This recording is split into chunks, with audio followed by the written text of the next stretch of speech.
Hi. Hello, everyone. Hi. Hope everything is working and good. Will I ever start a stream uncertain of how things are working or with my phone muted? Perhaps not. Hi. Hello. Good evening and so on. It's very good to see you all. Let me post a little thing for me to pin.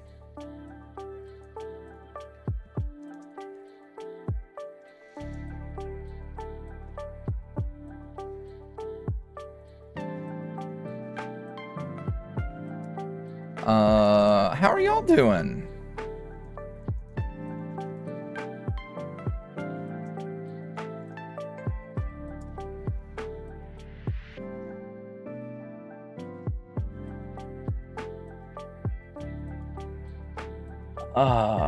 I have been so eepy today. Demisel is eepy. I'm hanging in there. I took a little baby nap.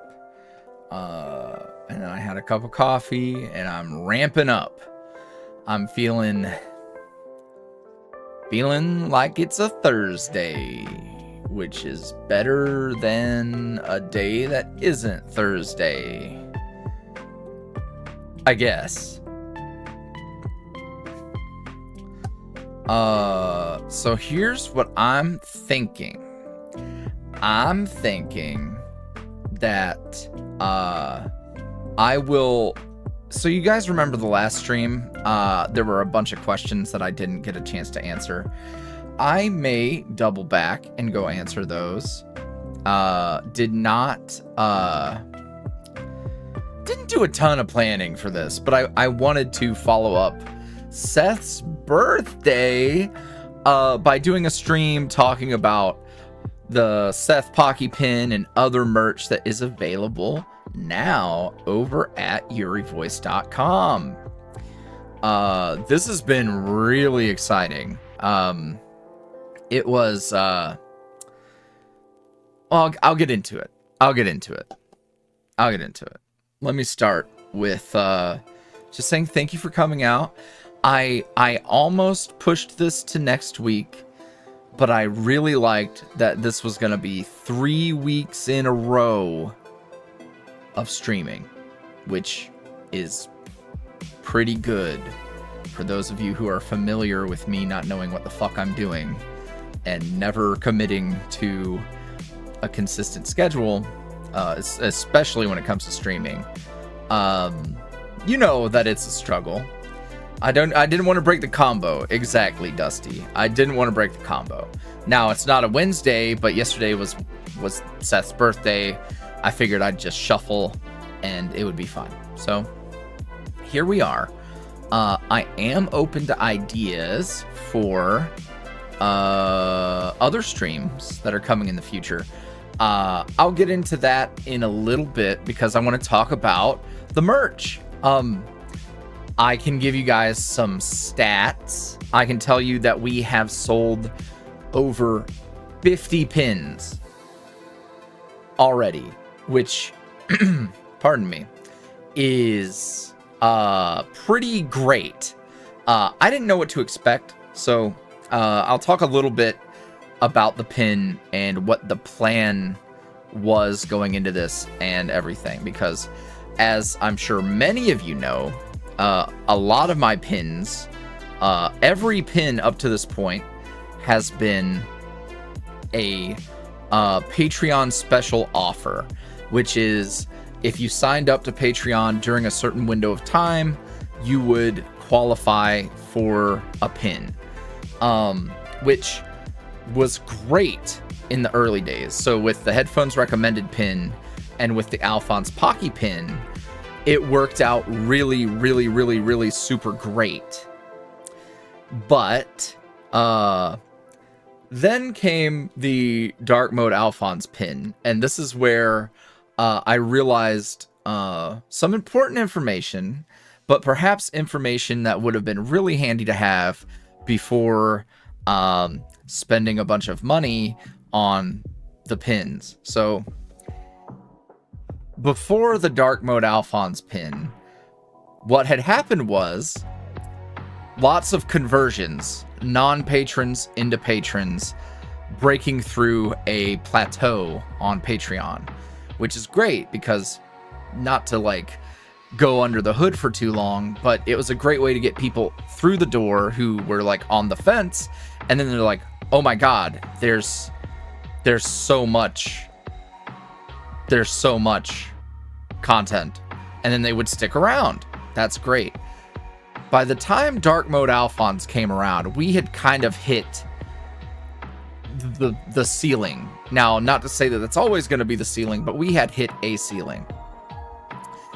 So basically, I did not make any money on the Dark Mode Alphonse pin. As a matter of fact, I lost a significant amount of money on the Dark Mode Alphonse pin.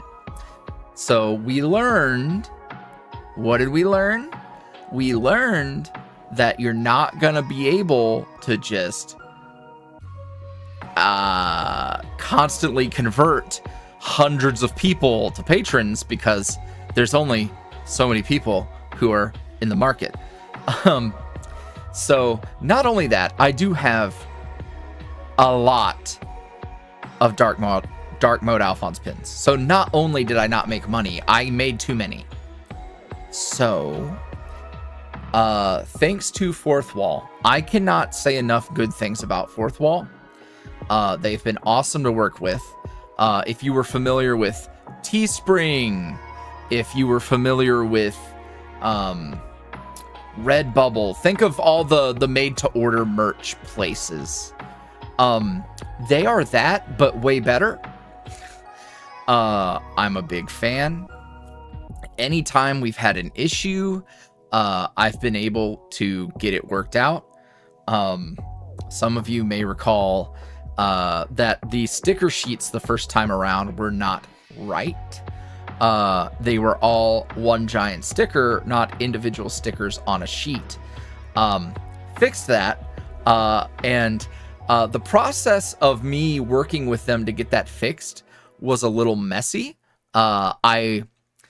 You guys might not know this about me, or you might from the way that I sass people who give me a hard time. I can do a very good Karen impersonation.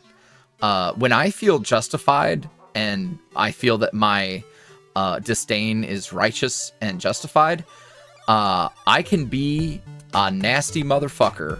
I never get out of pocket. I'm never rude, but I will be very, I'll be very deliberate with my words. Can we hear it? No, I'm not gonna degrade you all. But when I feel that I'm right, I will make sure you know, because I'm a pretty good communicator, especially through written word. I can do it spoken as well, but if I break out the poison pen, it's just gonna hurt. To the point where a co-founder of the company reached out to me to apologize for what happened and make things right. So I still stand by Fourth Wall as a company. So all that to say that they allow me to ship my own stuff. As you can see, we have all these pins. These are shipped from me. I do this. I package them. I slap a sticker on them. I go through the process of doing the back end, like shipping info and everything. So that's me. And I begged Teespring for a long time because they allegedly had a system that was like this. They allegedly had that, but oh,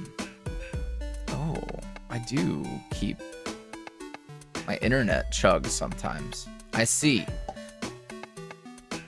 Hold on, let me adjust something real quick. we've been, for those of you who have joined the past few times, we've had some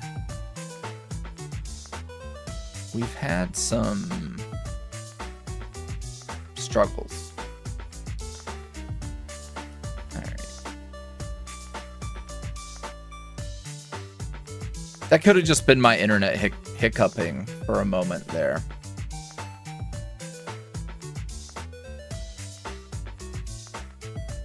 Are we good? We should be good now.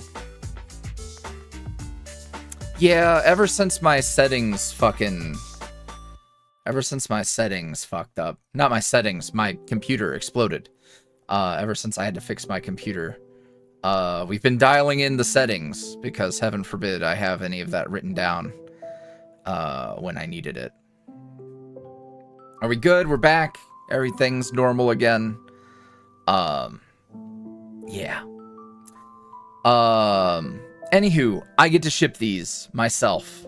And it allows me to do some really cool things. Allows me to do some really cool things. And, you know, this went very well. And I believe that we should be able to do more, like, custom-made things like the pin. Now, the thing that is different is because I never know how much a single thing is going to really sell, I make like limited quantities at a time. So there's not an infinite amount of Pocky pins. There are not an infinite amount of them, but there should be enough for everyone who wants one. I would suggest getting them soon. Sorry. I'm just like omitting words as I go. We are just about out of the Alphonse Pocky pin. I left a few of the combo packs, so like you can still get it in a combo pack. But I reduced the amount of combo packs, increased the amount of single Alphonse Pocky pins, and those are just about all gone. And I don't think there's any more. I could potentially get some more made in the future, but like that's one where I think most people who were gonna get it have it. So you know, I love the Alphonse and Seth Pocky pin. It's great. It is identical to the other one, except you know Seth's facing the other way. Has the glittery hearts. All that good shit. And thankfully, Teespring handles the shipping money collection thing. So part of the issue when I was going to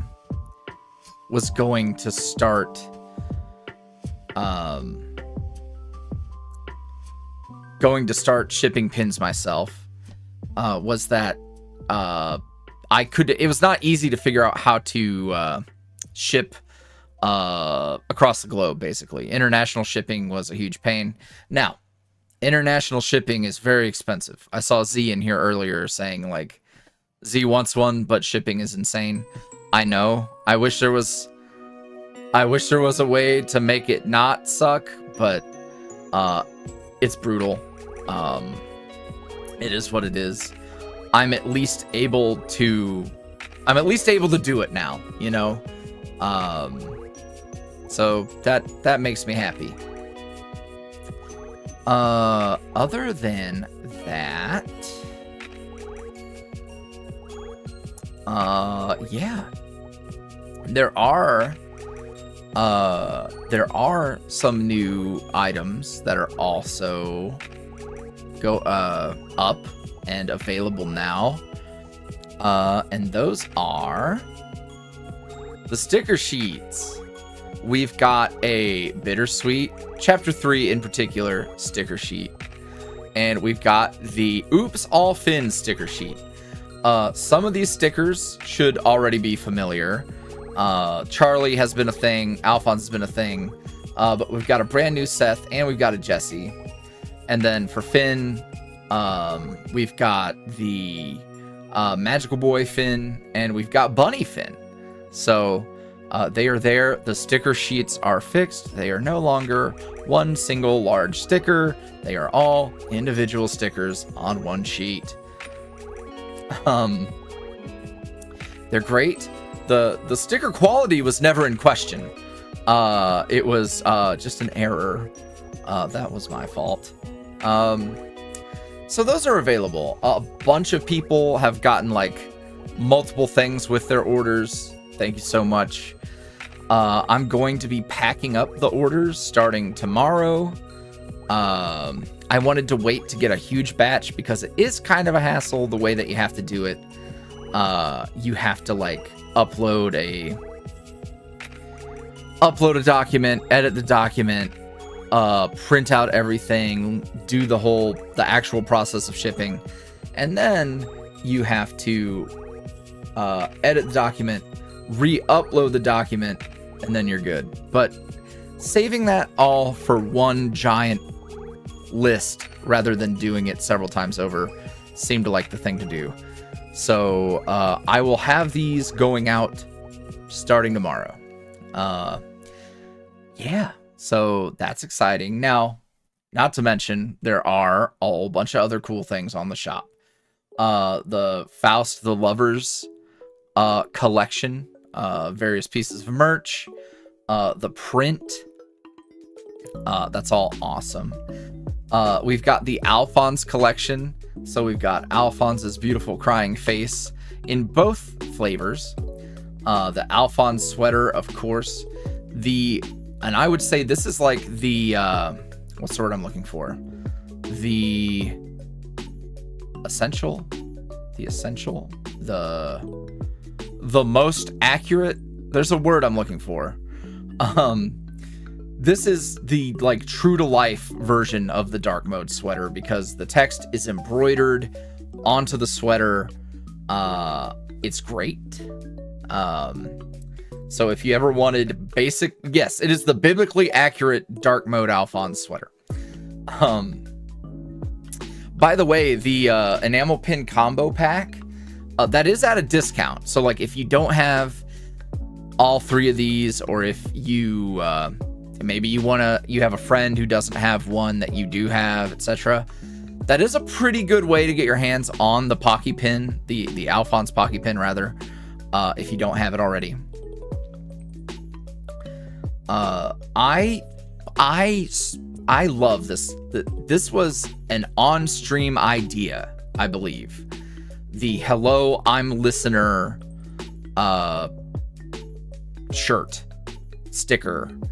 I love this. It is great.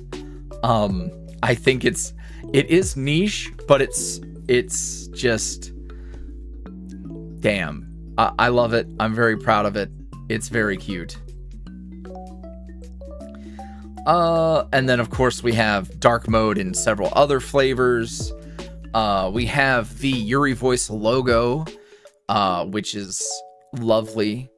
I've been thinking about Echo a lot lately. A lot of people don't even know who Echo is. Echo is the mascot. He's a robot boy. He's cute.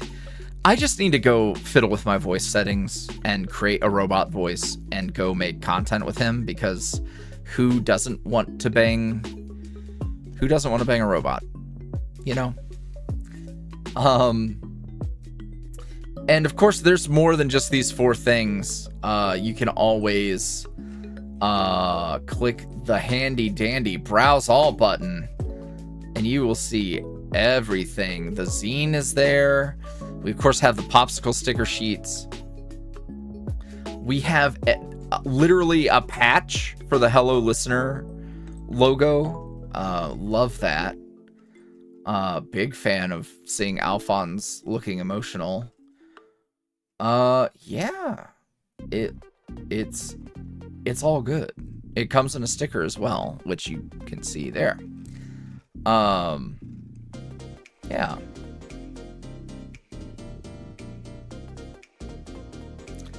So that's what we got going on.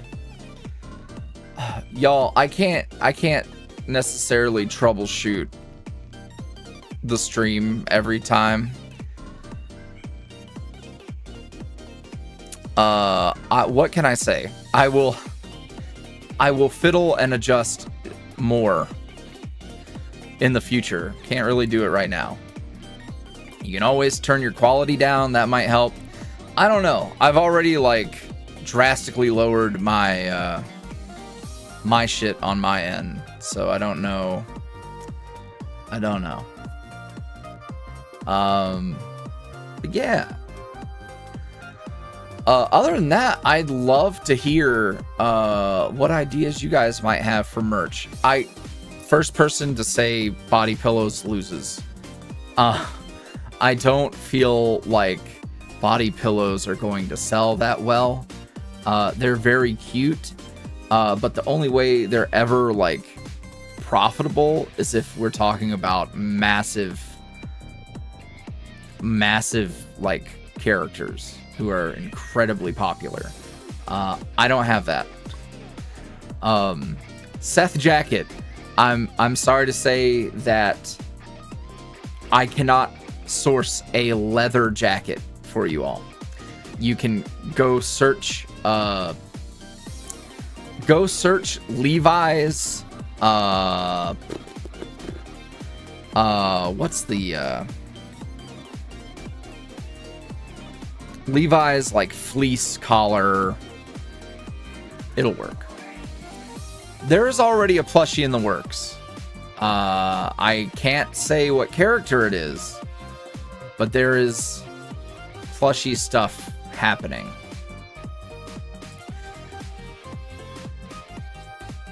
I wouldn't want to just use people's fan art for merch. Now, it's not to say that if I see something that's really cool, I wouldn't be interested in paying you for it. Spoiler alert. But yeah, I think a Charlie beanie. Well, the thing is like all you need to do is go find a slouchy beanie. Keychains are a good idea. Coming up with Big Red's horns as a headband seems like it might be hard to make. Aviator jacket. Thank you, Krusty Boy. Thank you. I knew there was a word. I was like, it's not a bomber. I'm trying to think of a name. Charlie's jacket? That's just a puffer vest. Sweet Pete Pizzeria shirt. Oh. That's a good idea. I wonder... I wish we could do the red stripe on the end of the sleeves, but we could totally do the regular design. Oh shit. Jackie. Hey Jackie. Yeah, I want to do prints.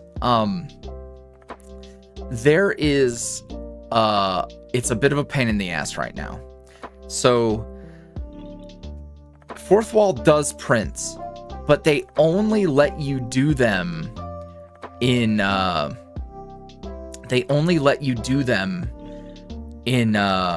portrait aspect, and like 99% of all the artwork is fucking landscape.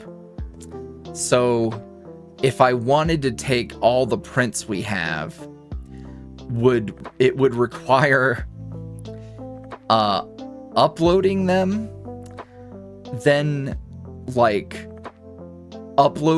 having to edit every image to flip it, because like it'll print fine, right? Like it doesn't matter if it's supposed to be portrait or landscape. It prints on the paper, and then you do it. But you have to flip every fucking image yourself and re-upload it, which is just so not fun.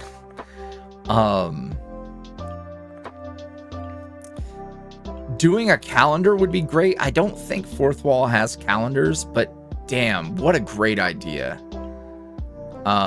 There are things in the pipeline already that are going to be fun. Phone cases could work. Because that is something they have. It's just figuring out like what art to do for it.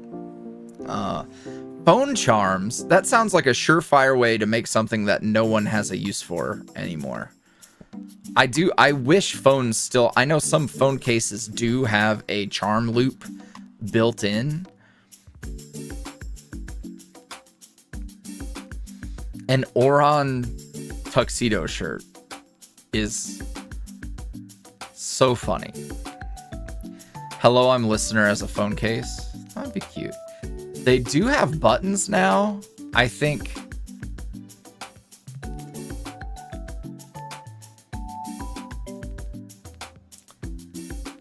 I think they might have a, I don't know. It's something they have. You can all go, if you wanted to, you can look at Fourth Wall and see all the different... I wonder... I don't want to show you guys my... Let me see what I can do. Hold on.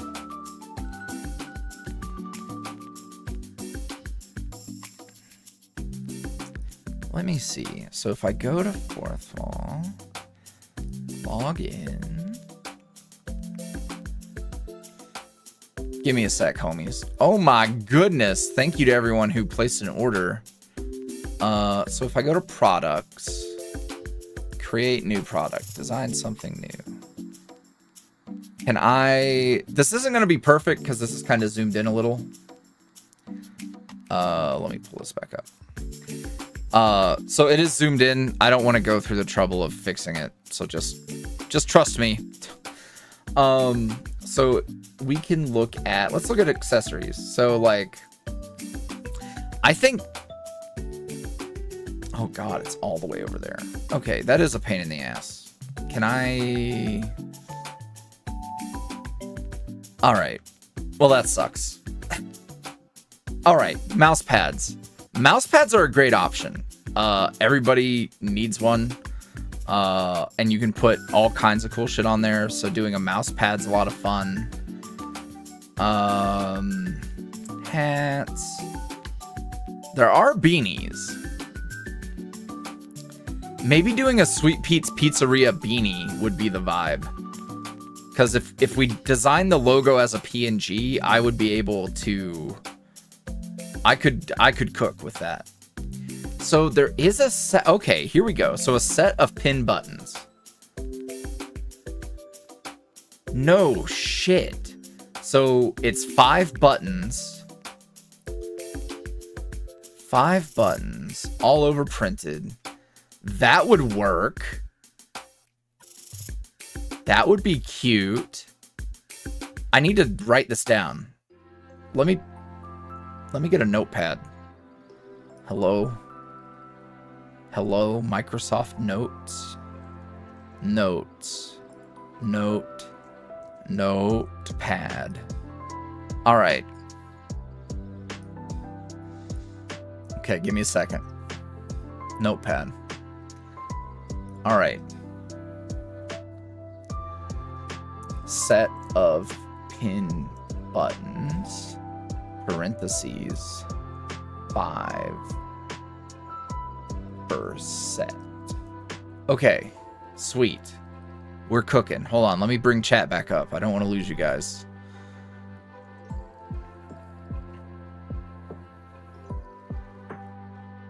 Alphonse shirt as a tote bag? Fuck, that would be cute. That's not what I meant to do. Hold on, go back.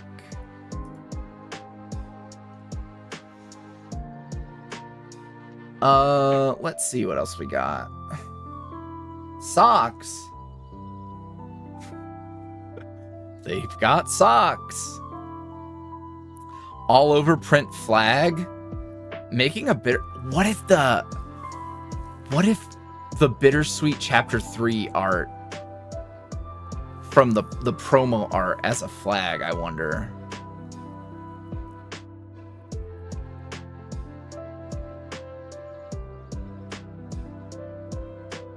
Let's see. They do have desk mats, which also would probably work for the bittersweet art. Let me... mouse pad / mats. Okay. That's me, not you. Sorry. Windows wanted to beep at me. Backpack, a dark mode backpack would be kind of dope, probably. Guys, I feel like not enough people would want booty mouse pads. As cute as they are, I don't think they would be very happy.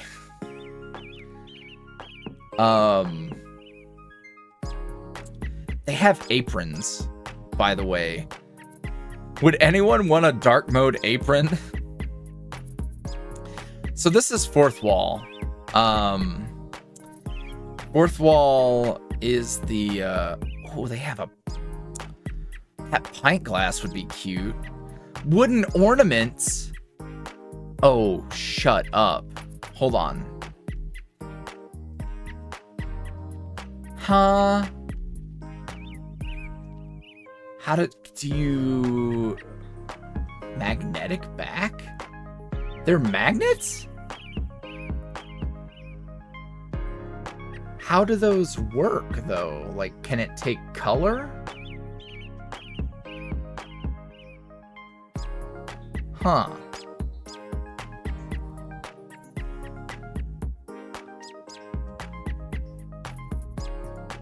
Every time the song plays on this fucking stream, I lose my mind. Cork coasters. Throw blankets. I don't feel like... blankets are a lot. The apron... wait, embroidered. Oh my god, I could absolutely... okay, hold on. Embroidered apron. Dark mode. Lucian? Question marks. I don't know how... I'm not sure how a Lucian...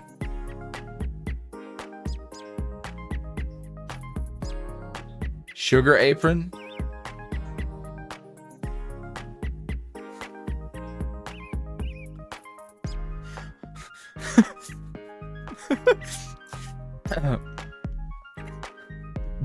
Boo's apron just says, my other ride is two traumatized boys.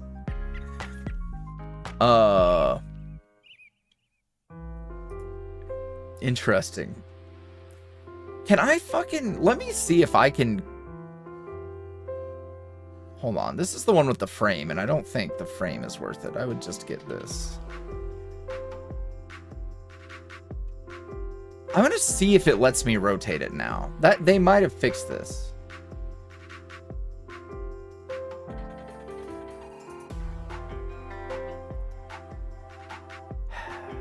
They have not fixed this. Y'all gonna piss me off, fourth wall. Okay. Fourth wall does not have cowboy hats, sadly. Well, hold on now. Let me not... they have bucket hats. They have bucket hats. They have visors. They have tie-dye. I don't think... they do not...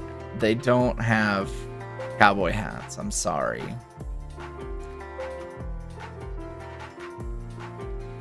A DIY cowboy hat. Now, like, I could make a patch and you could put it on the cowboy hat, maybe. Oh, we were talking about Faust's hoodie. Okay, let me write that down. Faust-inspired hoodie. Faust-inspired hoodie. Got it. I don't think they have denim jackets. In terms of... they do have denim jackets. So, like, what can you do with it? Embroidered. Okay, so it's like an embroidered, I mean, what the fuck do we put on that? Ooh, we could... Hold on now. Oh, a Seth-inspired denim jacket, though. That could be cute.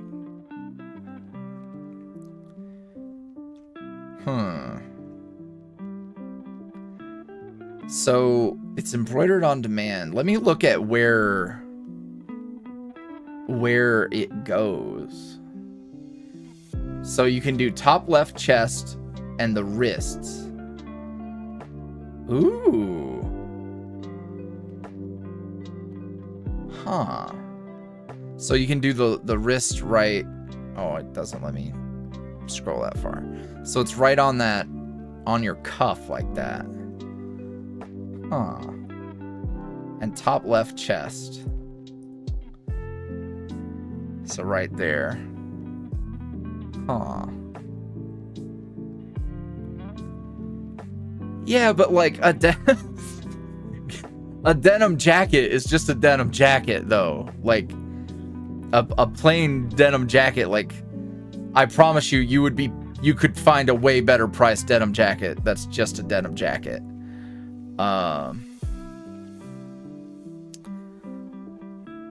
So there are other types of jackets. Let's go back. They have bombers, which are neat. Hold up. Wait a minute. We're so close.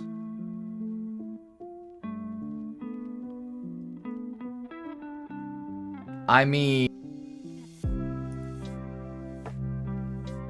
Oh, shit. Jackie. What if we put Seth in one of these? I sent Jackie a TikTok of this wavy-haired fella who was caked up walking around in all denim. And I was like, that's Seth. All right. Seth. Sherpa denim jacket.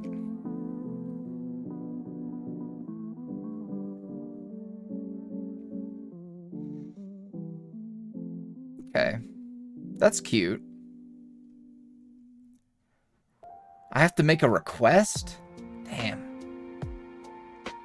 Sherpa and sleep. Wait, is the inside Sherpa? That's a hot sweater. Or jacket. Whatever the fuck. Embroidered. So it's embroidered and it would go on the sleeves. Huh. Alright. We'll see. We'll see what happens. Now, they do have other jackets, which are cute.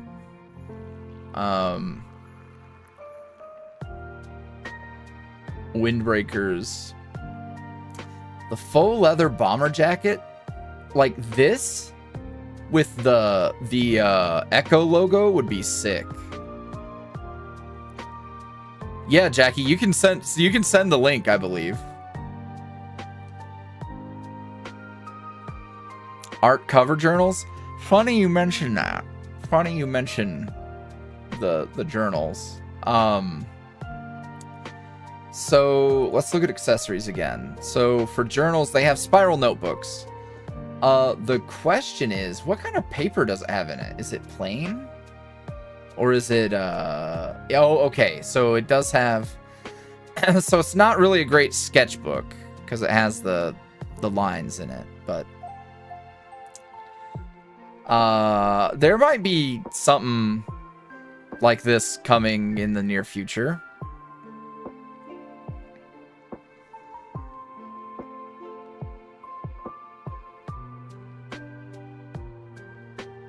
Yeah, Jackie, if it doesn't work, send it to, like... Send it somewhere. Oh, wait, I can just...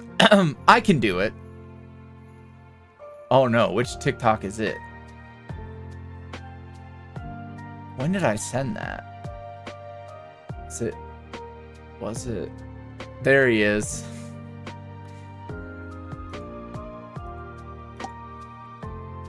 I got it. Hold on. Copy.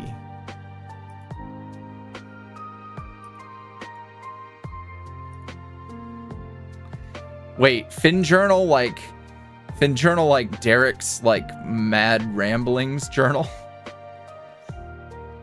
I got it now. This is the TikTok that made me think of Seth. I'm pretty sure that's a cosplay. Like, is that a fucking Stranger Things cosplay? But that's Seth. That's Seth to me.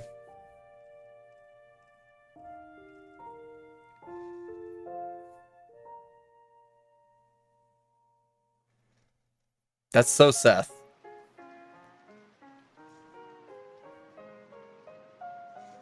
I'm glad that you all understand. I will not look. Oh man. They have fanny packs. They have all over fanny packs. Guys.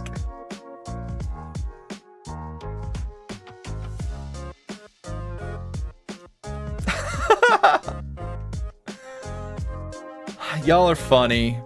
Doing an all-over print flag would be lit. Blank reverse side. So let's print it on one side.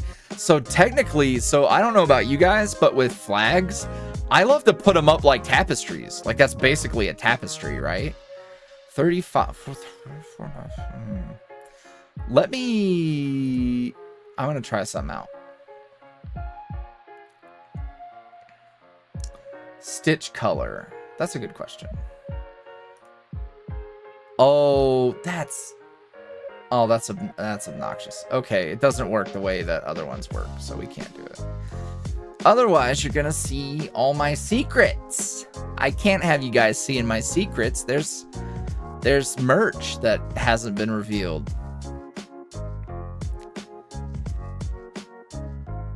No, I mean, there literally is listener merch already. There is. It's literally, hello, I'm listener.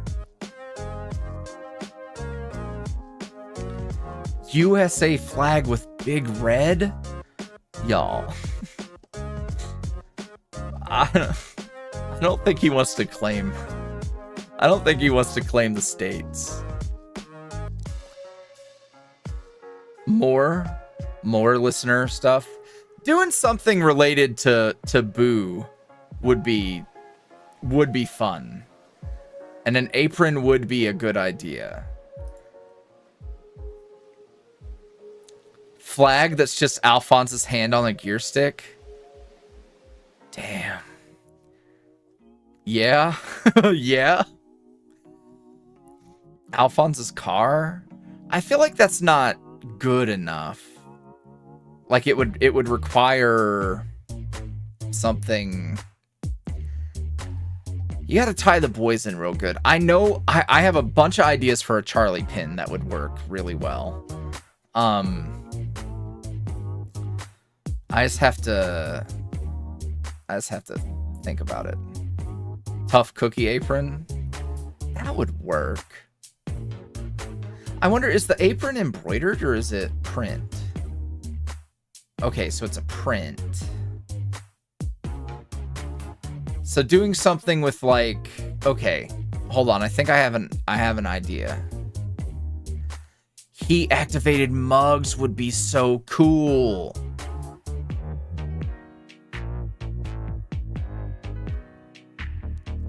Let me jot this down.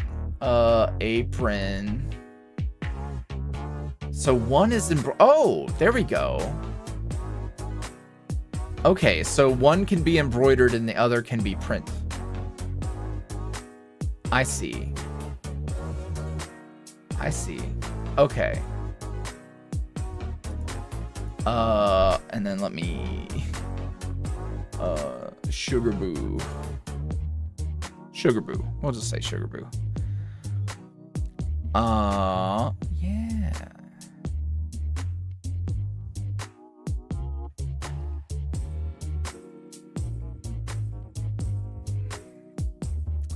subtle merch is good.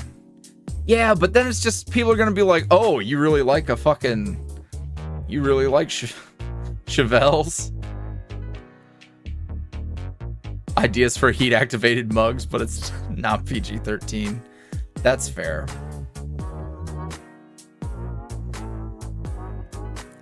Buy anything with Sweet Pete's logo. Doing the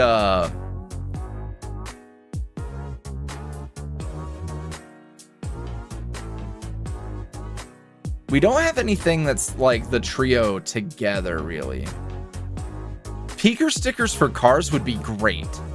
I wish they had that. Their sticker options are really limited right now. They are always adding more stuff, but we're not quite there yet.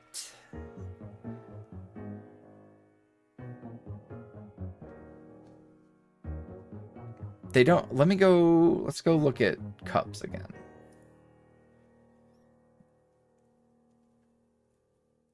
I'll make sure that there aren't heat activated. I'm pretty sure there's not. There are candles. Can I choose the scent? They're all unscented. What's the fucking point? Putting art on it? Yeah, I guess.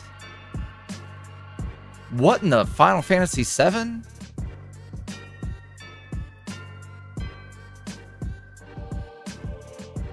Bing bong. Bing bong. That's not the button I wanted to press. Bing bong. A mug that says my favorite barista doesn't work here anymore. If I could scent them, I would love to do character scented candles. That would be lit. Doing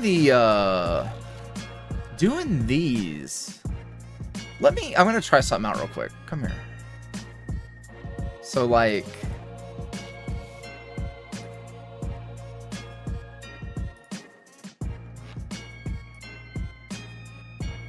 can I?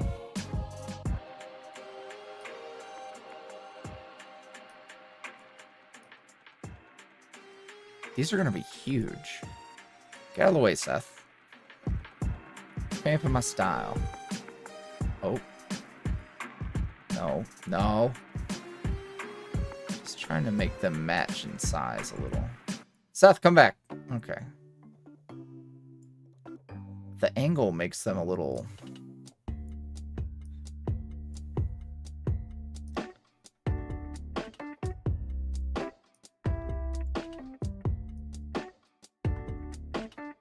I'm just trying this out. I don't know. So, like, if we did that, what does that look like? Oh, they're gonna be too close. Hold on. Come, like... Do it, like... Here we go. Okay, I figured it out. Okay.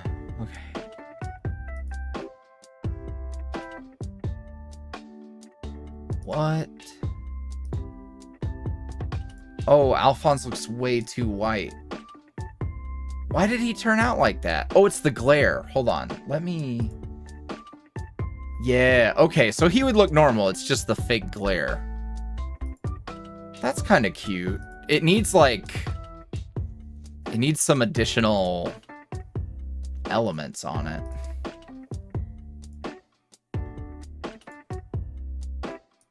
Huh. Do I have additional elements?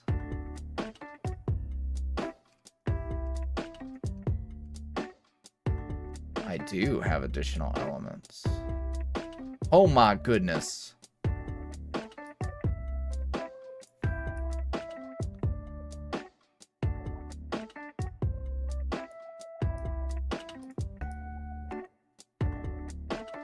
Okay, so like that.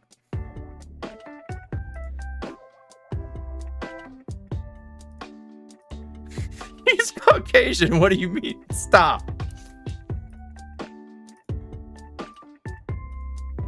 He's come on now.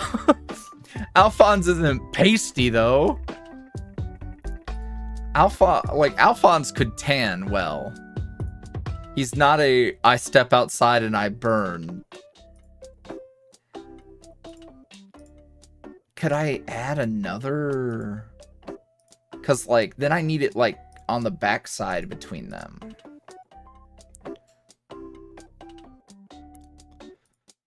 So, like, if it was in the middle... I wish I could just, like, right-click and duplicate. Wait a minute, can I? Fuck! Oh, I'm gonna bust! I didn't say that.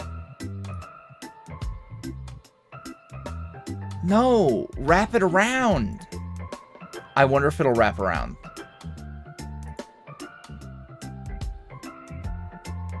Did it wrap around? No, I don't think it did. Did it? I can't... Which side?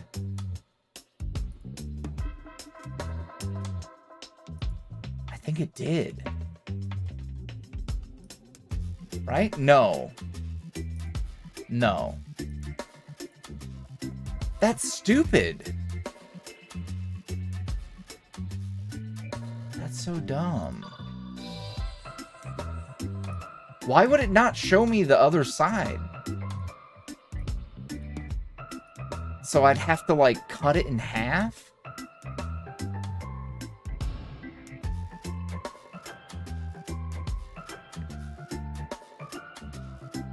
Alright, well, that's a little frustrating, but... Huh.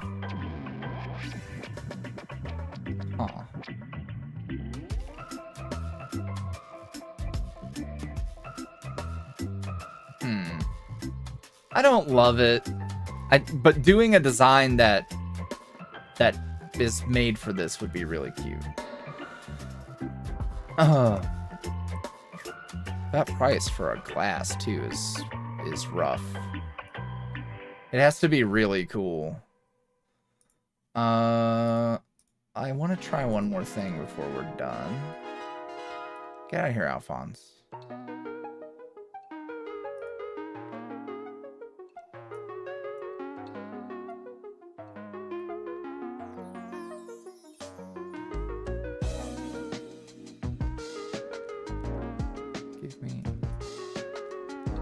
Wait, does this let me... Damn, I wish it would just let me center it.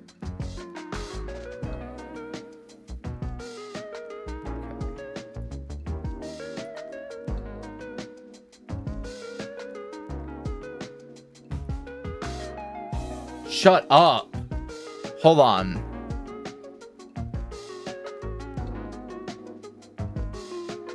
That's so cute.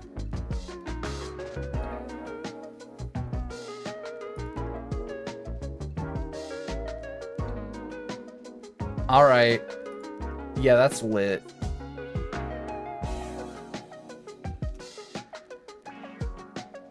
Okay.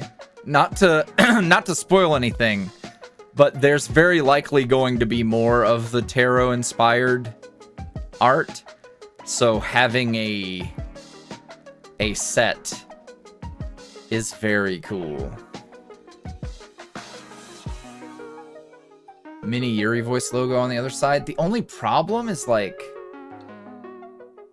Hold on. We could do this. Oh, this'll work. This'll work. Yeah, okay. And then...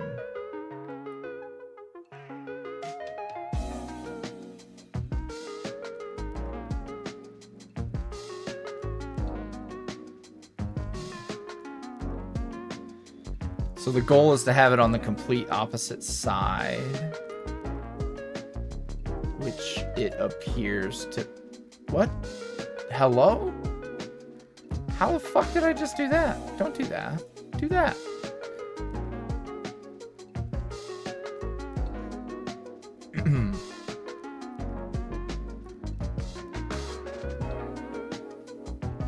I wonder if it should be...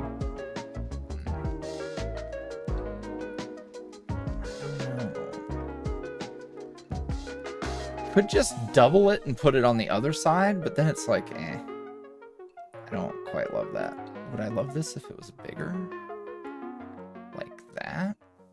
Oh, my back is killing me.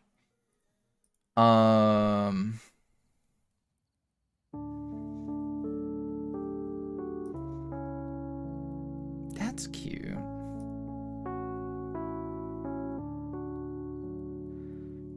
It would be cool to put the logo on the bottom of the glass. Shit, that's kind of dope.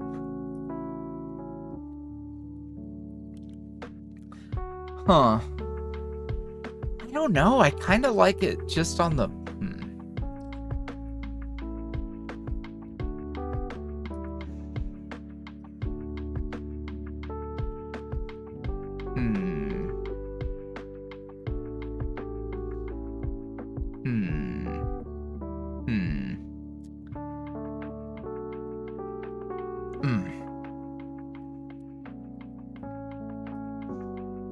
That looks great.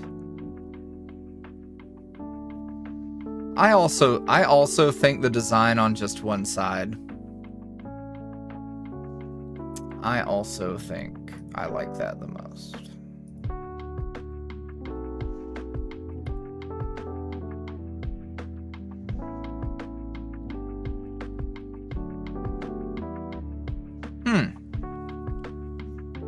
Okay. Sweet. What, you guys want me to make this right now? I could run through the process if you wanted me to. Yeah, sure. Hold on. I'm gonna do some fandangling. And we can do it. Here, look at him.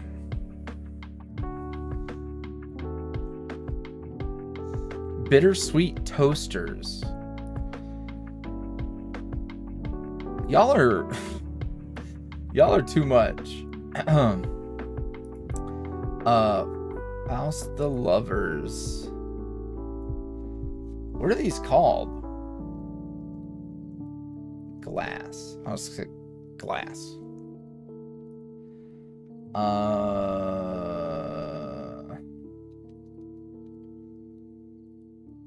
Give me a sec. I wish bookmarks were a thing that I could make on fourth wall. It would be really, really cool.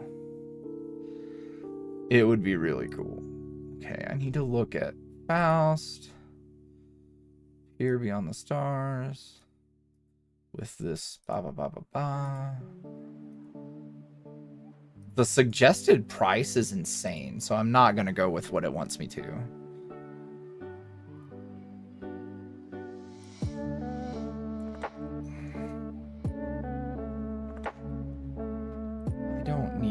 I don't need it to be.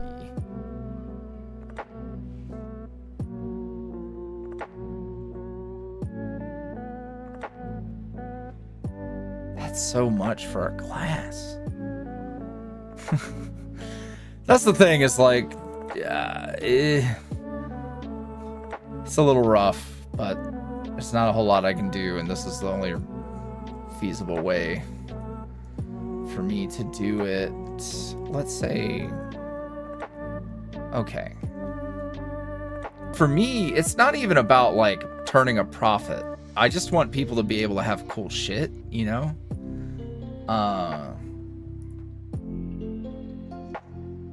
I just want people to have cool shit.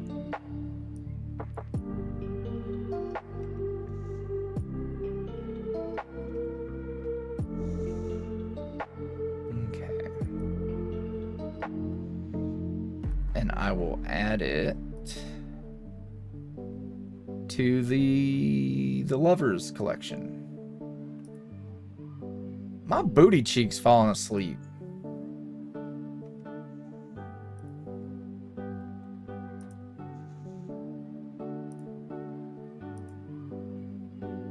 Did I not hit save when I was... God damn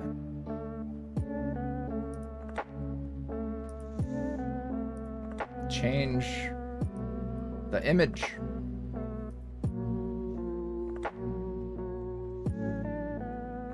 That's a really cool glass. I'm gonna fucking get it. I'm so gonna get it. I will never use it, but I will fucking display it somewhere. That's super cool. So anyone who's interested in the Faust glass, there you go. Hi, Thu. Howdy. We're making merch. Which is not what I expected to do tonight, but we are fiddling with. I was showing chat all the products and stuff, and we just made a really cool glass.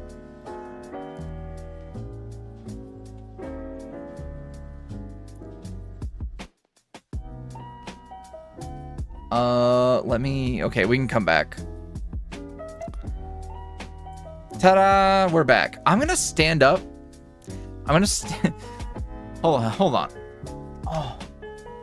Oh, my booty cheeks. Oh. Owie. Oh, my legs.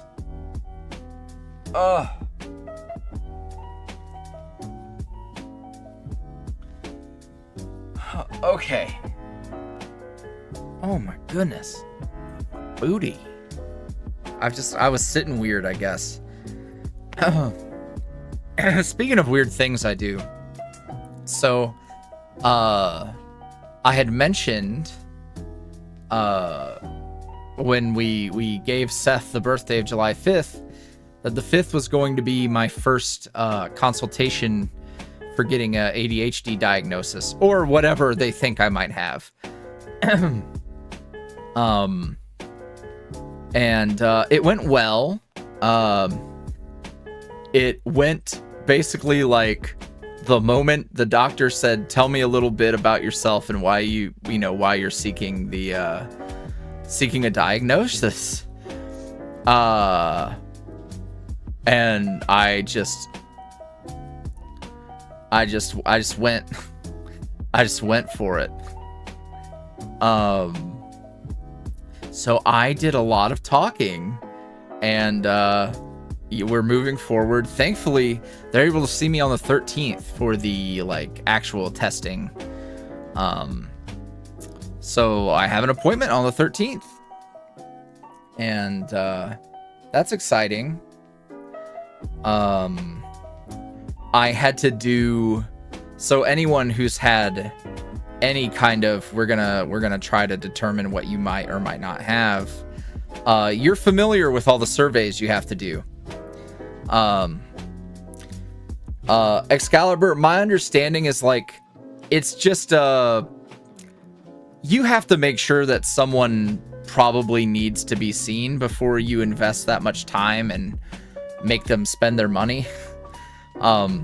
So it was the first meeting, and it was on Zoom, so it wasn't I had to go all the way to the doctor. It was pretty quick and painless.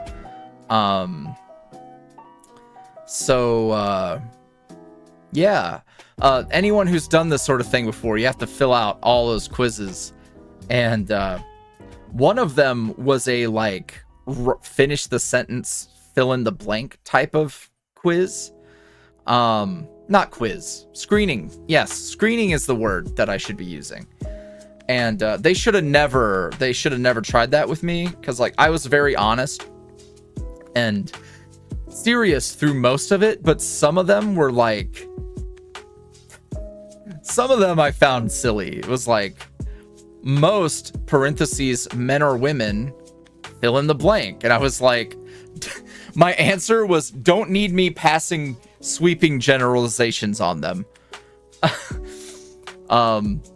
The ones that I felt needed a serious answer from me got it, but otherwise it's you're not gonna find that I'm some sort of fucking extreme pessimist or a secret misogynist. What are we talking about here?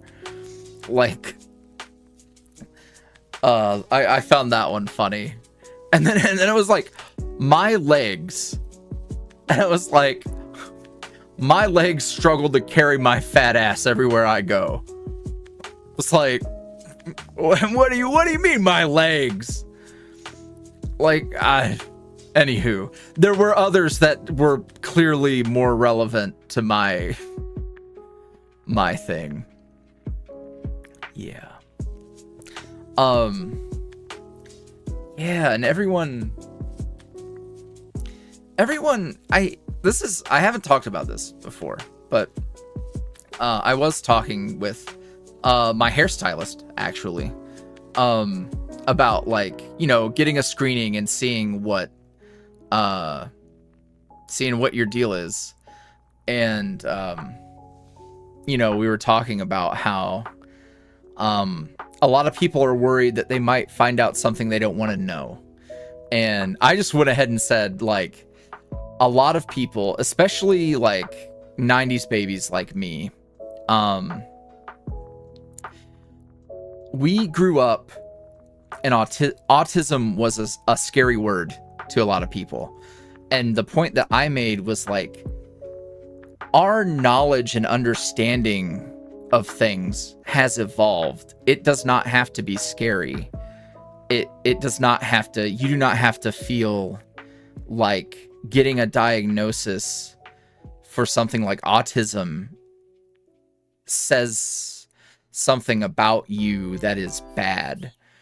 Because that, I think, is more of an internalized fear and perhaps a bias that you probably need to consider.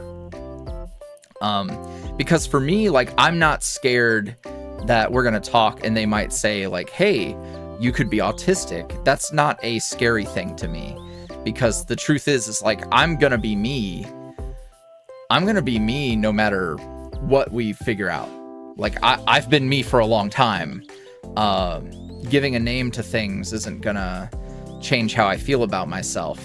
And I think the more we start to understand and accept that, is like, we can move past that being a perceived negative. Like, it shouldn't be a perceived negative. It's just a better understanding of how someone works. And it doesn't have to be, it's not a dirty word. It shouldn't be scary. It's the same way I feel about, like, calling someone fat or saying that I am fat. A lot of people's response to someone saying I am fat is, no, you're not fat. As if you're saying something mean about yourself, when it's like, that's not a bad word. Like, I am not saying something mean about myself. And you start to understand, like, how society has these ingrained, like, stances on things. Because, like, if your first response is like, no, you're not fat, to someone who, like me, like, I am, what are we talking about? Like, I'm a big old boy. Like, I don't need to play pretend to not hurt my feelings. Like, it's just true. And it is not some sort of horrible thing. Now, that's a lot of learning that the broader society has to do to overcome that stuff. And you've seen a lot of it, but you've also seen how much phobia there is with someone like Lizzo, for example, who radically embraces herself, but people push back and they're like, oh, you're promoting an unhealthy lifestyle, etc. And, like, the health of the matter isn't your business. Like, it ultimately, like, it's just, people are people who are existing in their current state. And if you think any sort of being, whether that person has various mental diagnoses, they're fat, they are gay, etc., that shouldn't be, I don't think those should be qualifiers for you feeling any kind of fucking way. Because ultimately, what it matters is the character of a person. And I don't know if we're ever going to get to that place. Because because people are fucking cruel. People mask their insecurities by being mean, and it sucks. But I think even in situations like this, like, people might wonder, like, why is he going on about this? Like, what's this got to do with anything? And it's like, I don't know. I think being able to say it and just casually talk about it is part of why it's important for me to go on a little tangent about that sort of thing. Like, the various stigmas can only be broken by having conversations and being normal about it. I am not, I'm not the kind of, like, I'm going to radically embrace anybody. Like, I'm not going to go do a boudoir shoot and be like, oh, my body. Like, I'm very realistic about my body, my health, etc. Like, that's not a... I don't need to convince you it's good, but I can convince you that it exists and that it is okay, regardless of health or wellness. Like, it just is. Qualifying how much we care about a person based on, like, their health is like,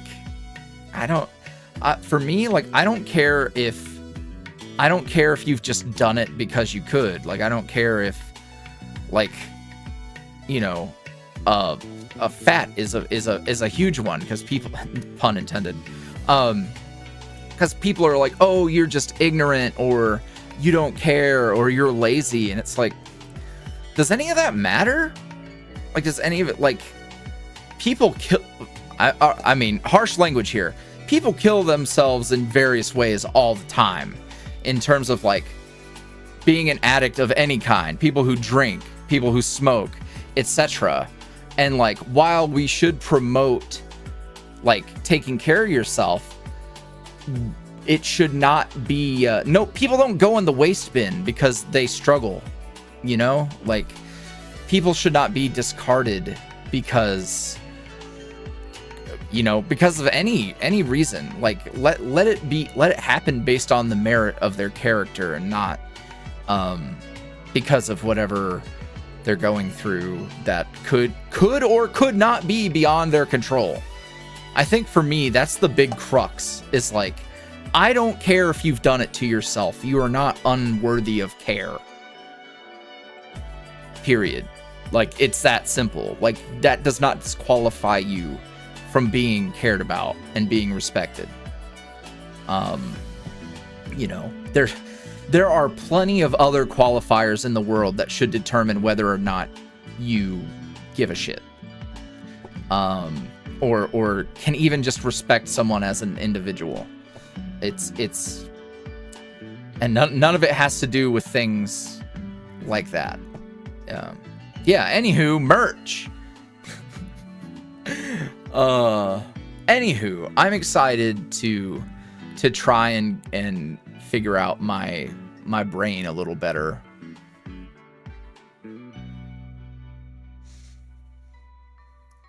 Yeah.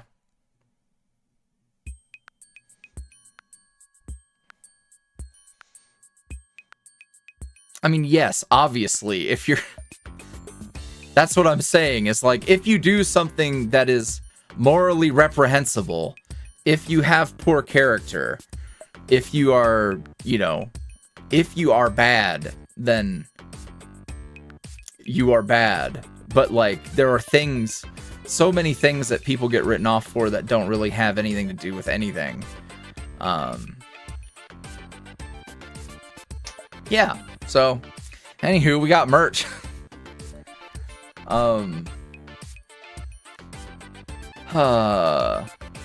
Anywho, thank y'all for letting me hop on the soapbox for a little bit.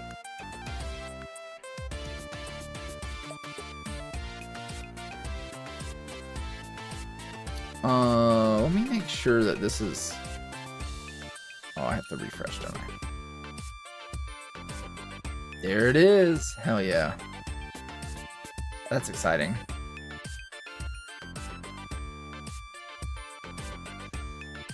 And like, I don't know. I didn't always know these things, right? Like in my early 20s, like I was clueless. I would say it was only in recent years that I started to figure shit like that out, because I was so insular and like just focused on me, you know. But being willing to understand others and different perspectives and stuff is so important, because like it's just, I think about like if I didn't open myself up that way, like the kind of person I would be. And I'm happier trying to be a more understanding person. And I think that's all we should strive for. And I don't know shit. What's with the glitches? It's just part of the branding and also plot relevant, but it's just the branding. It looks cool. Honestly, that's the biggest thing, is it looks cool. Because there's a billion ways to do what it is in terms of like plot things, but I just like it because like it's a digital medium, right? So kind of leaning into that, which started to become very popular. It was like after doing this, it was like I saw a ton of media that featured like giggling. No, I wouldn't say that. Like there's bittersweet chapter 3 things that make it relevant. Oh. Anywho, I've got a great list of merch. Let me go take one more gander. I did not realize that they were doing pins. It would be really easy to do a few sets of pins. That would be really cool. I think we looked at everything that was super relevant. So they do plushies. I just want to say, like, this design does not make me want to make a plushie with Fourth Wall. They do have journals, but the thing is like they're made, you have to do like, oh wait, hold on. Yeah, you have to fucking get a minimum 300. So you have to do like a pre-order, and it's like 300 though? 300 of them? It's kind of ridiculous.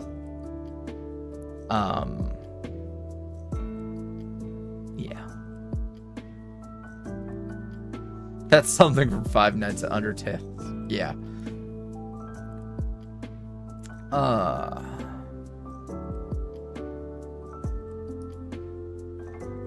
Hi there, Gemini. Also, speaking of, guys, there's an issue. So remember how 6/21 was gonna be Finn's birthday? I discovered that it didn't work. So the window of when he would be whatever the fuck we determined he was gonna be, that the 21st is like, it has to be by the 20th, not on the 21st. So that might get slid a little. Yeah. So we'll just say that's not finalized.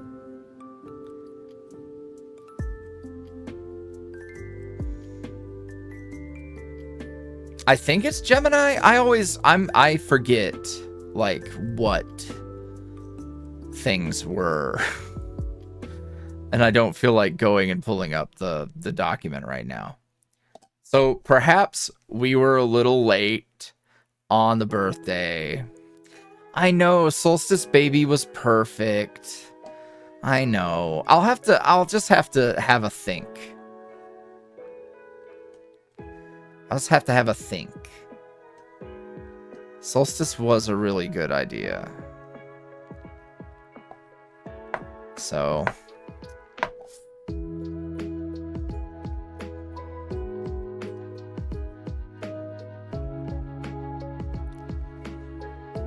Yeah. Not that I don't care about the sign as much, but I mean, could be.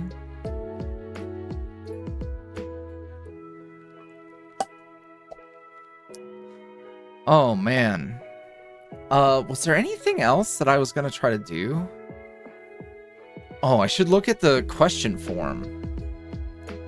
Let me go pop over there real quick.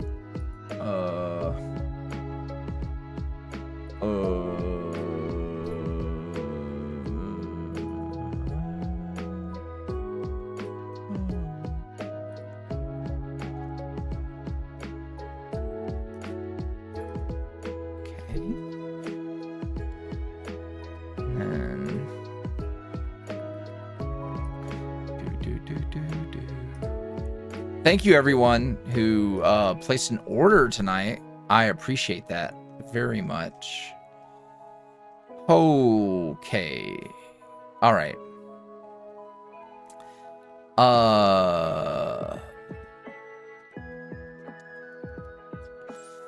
Let's do... So a few came in for today. So I will go and do the recent ones, and then if I see some interesting ones that I never got to before, I will double back. So let me make this a little more readable. Let me also put that over there. Okay. All right.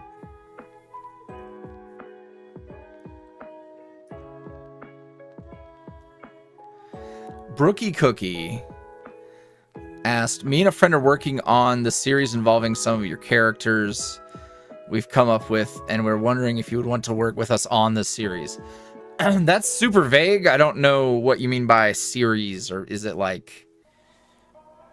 fanfic? Because I wouldn't really get involved.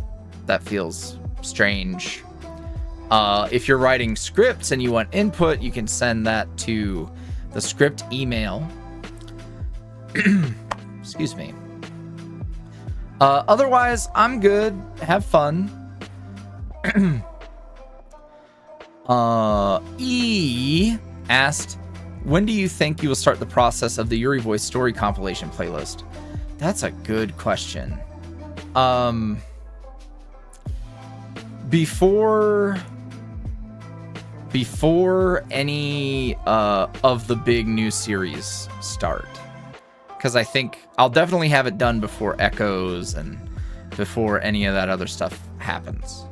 Feels like that's probably a good idea. Kylie Z asked, when Oron was in his goth phase, did he dye his hair or leave it red? He left it red. Like, let's be real, he has anime red hair. Like, he's already cool. Danny Girl asked, do any of the YuuriVoice boys sleep with their socks on?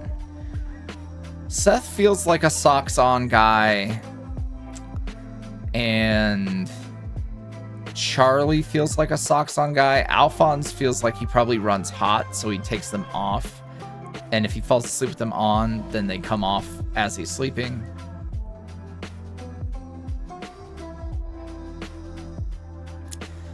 Barry said, in Oron's second audio, he mentions how Rook's predecessor, Ethan, knew Oron, as he was the one that left the note. Is there a chance that we'll hear of Ethan again, or is that spoilery? Keep up the great work y'all are doing.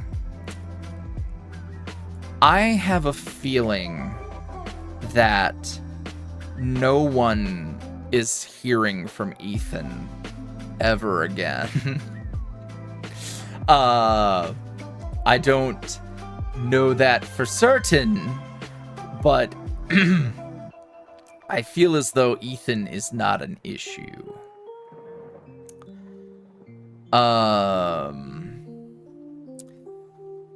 Who is your favorite non-YuuriVoice character to voice? I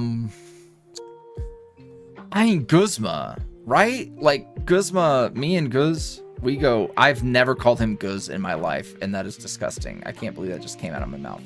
But, I love Guzma. it's the one that feels the bestest to me, I think. Just the sheer amount of content, that niche that I got into, how I used him to find my way with Alphonse. Obviously, still a ton of love for Yuri Kotsky, but that content's so old and I was so bad. Like, it's hard for me to maintain that connection. Excalibur asks, is the most recent video along the lines of bittersweet or just a birthday audio, not even in the timeline of it? I wouldn't think about timelines. It's just fun because that would insinuate that it is the middle of the year now. So no, I would not say that that is the case.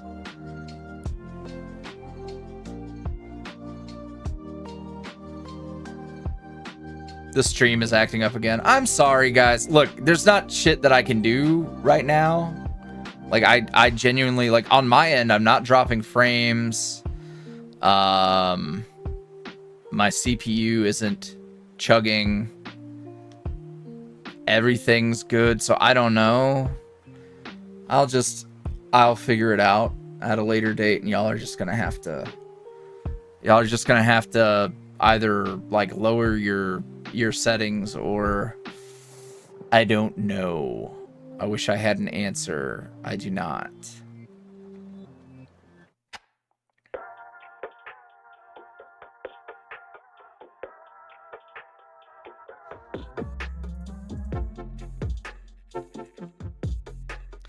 Let me see.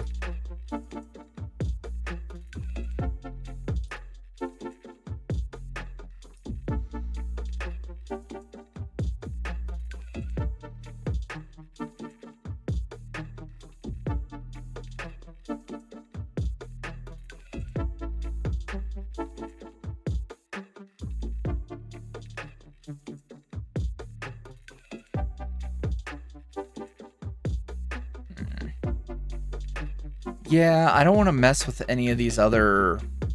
I don't want to mess with anything and risk breaking things worse.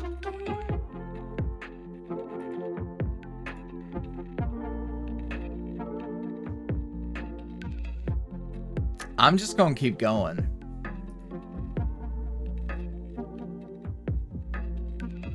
Oh.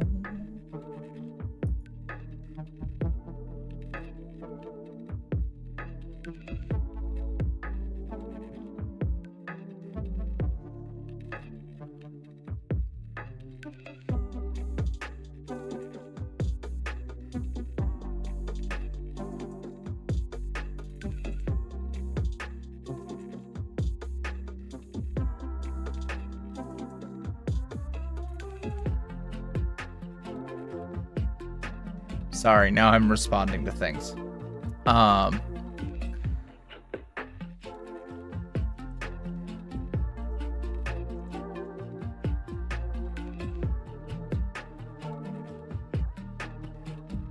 Refreshing help. Yeah, that might... All right, let's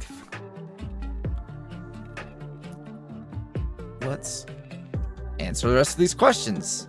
Not a super long stream, so I'll be wrapping up soon. Let's see.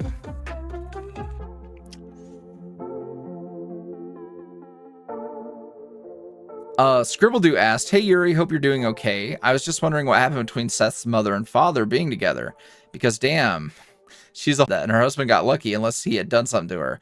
He's a shitty drunk, and she's a free spirit who felt nailed down. Oh shit, what the fuck? Yeah, we actually disconnected that time. What the fuck? Okay, so that was me that time. That's so strange. Yeah, that time something happened, and I don't know. Don't know why. It could be YouTube. Like, YouTube could be acting up, and that's the issue. Which would make a lot of sense. Anywho, back to the Bittersweet Trio poly question.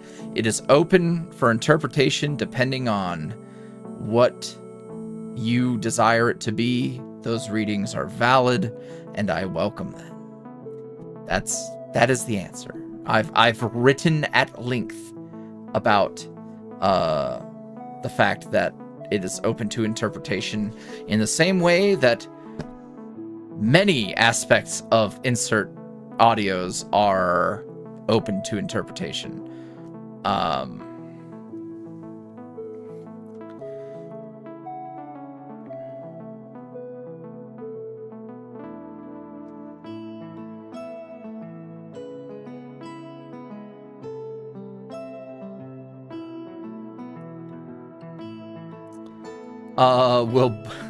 Will Boo/Sugar get a matching robe and animal slippers?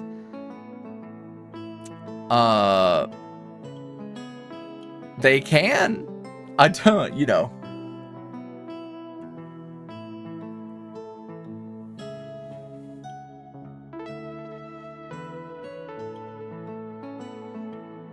Yeah.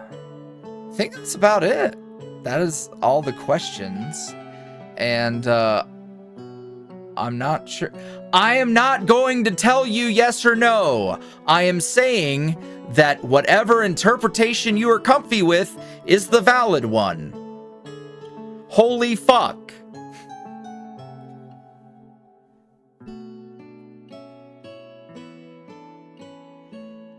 Was that clear enough?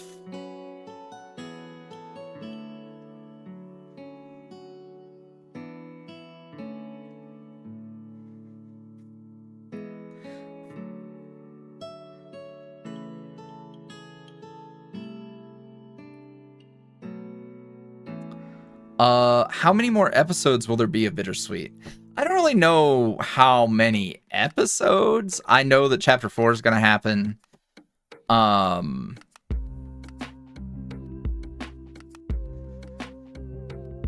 Excalibur, I promise you, if you were wide awake, the answer would be the same, and you'd have to take it either way, because that's all you're fucking getting. How about that for an answer? Holy shit.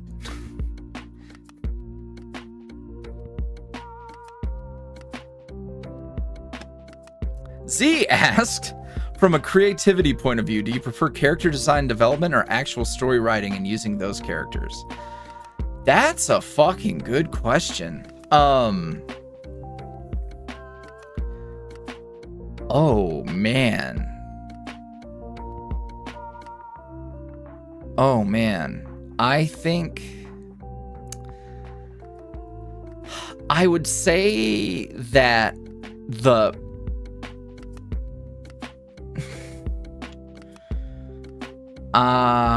that's so tough. So I think definitely the actual story writing is what I like more. But being able to... The character design and development's a ton of fun as well. But I'm much happier with like presenting notes to Jackie and being like, hey, cook up a few passes on this idea, because the ideas that inform the actual story writing and the use of those characters is what I am good at. So being able to be like, hey, I've got these ingredients, can you make me a soup? That works best for me, I think. So I probably prefer it that way. But being involved in the character design and development is a ton of fun. So like, just because I probably prefer the actual writing of the story, doesn't mean that I like dislike the other stuff. Mal asked, when will Bittersweet Chapter 4 come out? Sorry, I'm impatient. There's no date right now. I think... I don't want to give an estimation, because I at the start of the year, I thought that we were going to be in the middle of everything right now. And I was like, well, then Bittersweet can come out after Shattered and Echoes comes out. And that is not happening. It's just not. Life got in the way. So I don't want to give a date. But I did determine that I was going to move Bittersweet Chapter 4 up rather than like hold off until everything else was done. So, yeah. Malice asked how my day's been. Day's been good. Kind of sleepy today. Didn't get a whole lot done today. I don't know if y'all have this issue, but when I have like an appointment or something scheduled, it's almost like I'm just stuck until it's time, which is not great when the scheduled thing happens at 6 in the evening. So yeah.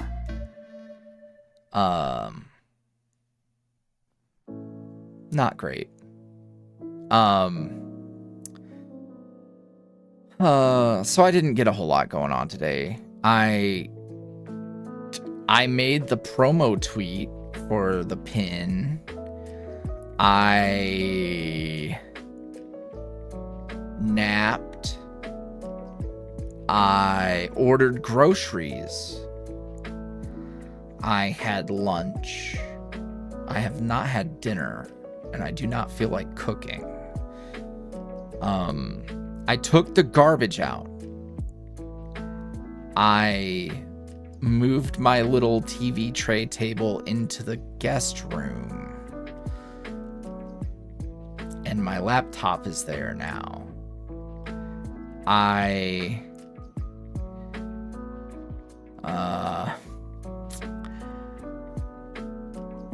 That's it. I watched a Diablo 4 developer stream. That was another thing that was like, oh, that starts at 1. I better not do anything until 1. Yeah. Taylor asked, do you like Hamilton or musicals in general? I've been listening to a lot of Hamilton, actually. I've only watched it once. Like, I'm not like a big Hamilton fan, but there's a few really good bangers. So I've been listening to those.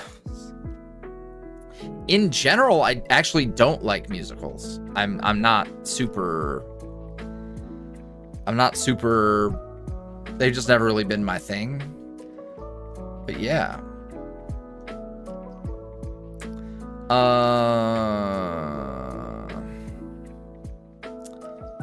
Have I watched Nimona on Netflix? No, I have not.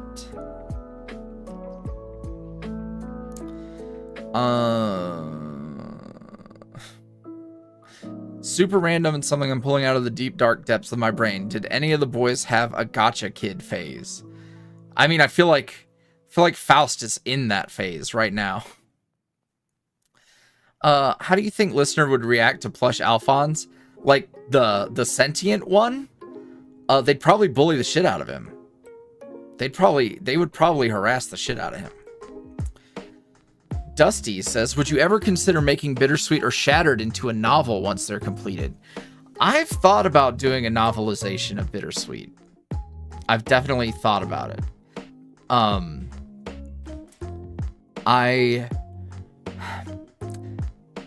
The one hurdle is that, like, listener would have to really become a character. I don't think I would want to do, like, a novelized self-insert thing.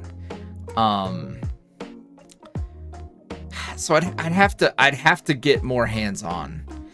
Now, could I just write something that is related to all of that? That is a possibility. I think what would really be fun is doing a graphic novel one day.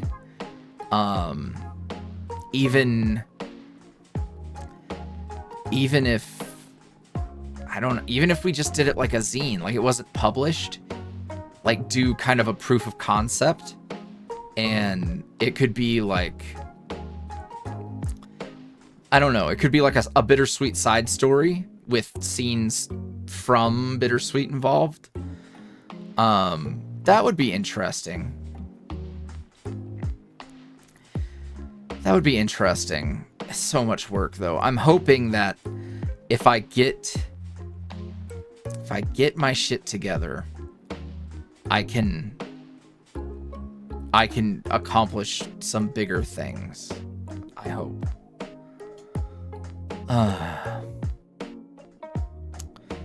Oh, Z with a banger question. Okay. Have you ever struggled with releasing content like Bittersweet because of how much of yourself is in it and how personal it feels? Since characters and stories are pieces of you, has that ever been like hard? Feeling nosy about the behind the scenes stuff today. No. It's good. I love questions like that. So don't ever feel like it's too much. Also, it's so good to have you hanging out, Z. I haven't struggled with the releasing part. The part, it did feel like, so chapter 3 in particular. So not to go diving into all the spoilers, but like there are choices made in chapter 3. I was proud and happy with all of them. And talking about more of the behind the scenes stuff, the production of chapter 3 was troubled, I think is what I would say. Kind of from the outset, because not to get into a ton of stuff, but like I had plans for Derek and I had an entire outline of how things were going to go. And the person that was going to voice Derek before Cardlin was cast turned out to not be who I thought they were. It's the nicest way I can put that. And I was really married to the idea of this friend of mine voicing Derek because there was a lot of trust and confidence in what I was going to do with that person and that character. So that was a very personal and impactful shift that occurred behind the scenes that really changed how I was going to handle Derek, because I did not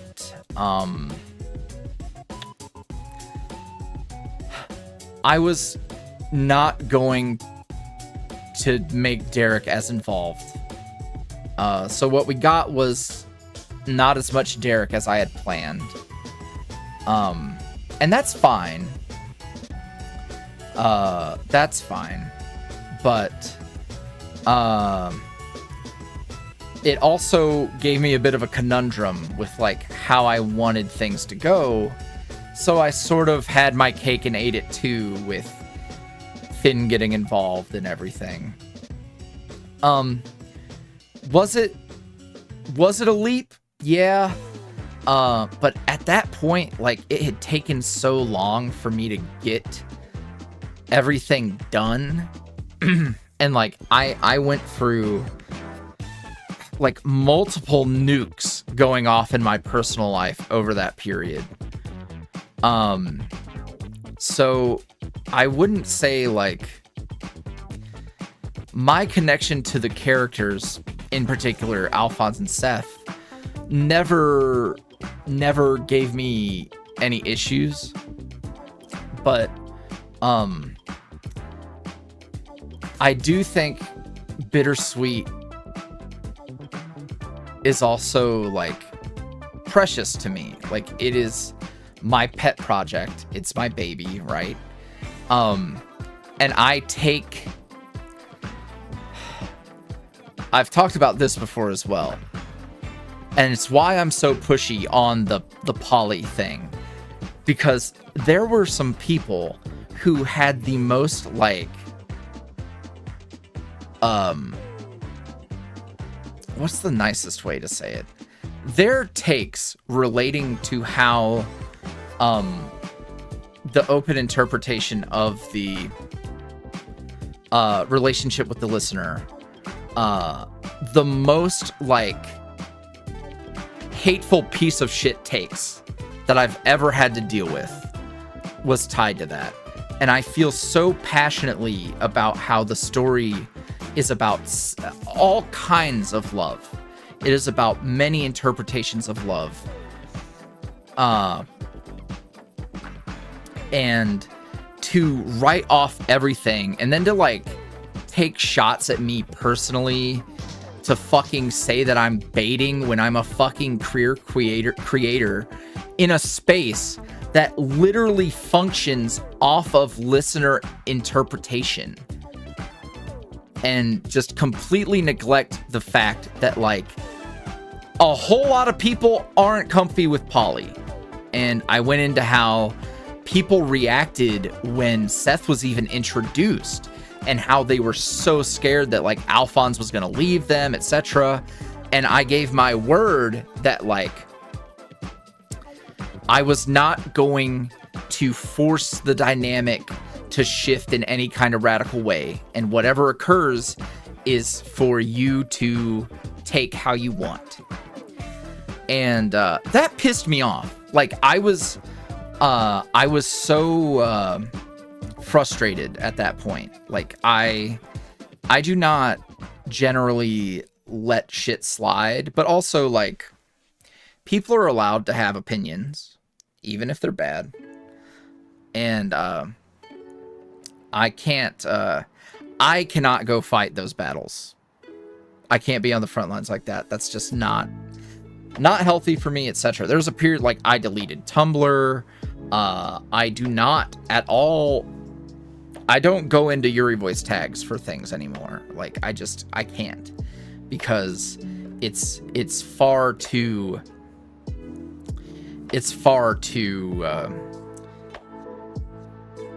strenuous on my feelings and emotions. So yeah, my connection to the characters has never got in the way. Not because of that.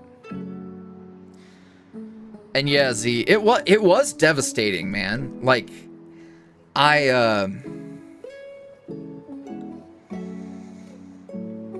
yeah, Derek got what he got I was definitely projecting. Like he got really hard. And Cardlin did a great job with Derek. Like the voice, his take on him, excellent. Like none of that was bad. It was like my personal feelings for the character and what I was gonna do with him needed to change, because those feelings were tied up in the character at that point. Yeah, so it sucked, because it's like, not only because it's one thing to have like a personal thing happen in your life, right? But when it's tied up with your creativity, it's like, okay, well now this project I'm working on makes me have to think about this all the time. So that sucked. It sucked.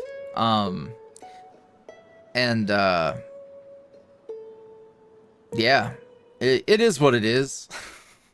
Not to just, it is what it is away everything, but yeah.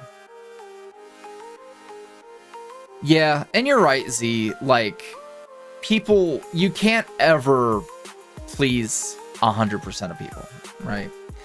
And I don't mind people not liking stuff. It's when they grab a soapbox and are so loudly incorrect, or misguided is probably the right thing, because it's like, how much of this is you actually believing what you're saying, and how much of it is I hyper fixated on these characters and I'm not getting exactly what I want, so now I'm mad and I'm gonna make it everyone's problem, you know? So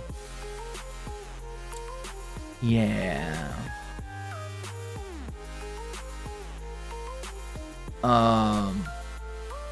Yeah. All right. There are a few more questions.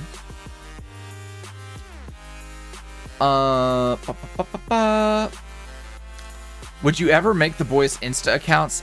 Bro, I don't have time and energy for like making RP accounts. There is a form of like online storytelling that I find very interesting, where it's like part comic, part like role playing the characters in the comic. I can't remember the name of the thing, but like it's a story told with comics and like in character tweets, and you can follow the narrative, and it's really neat. Like that is really creative, and I think that's super interesting.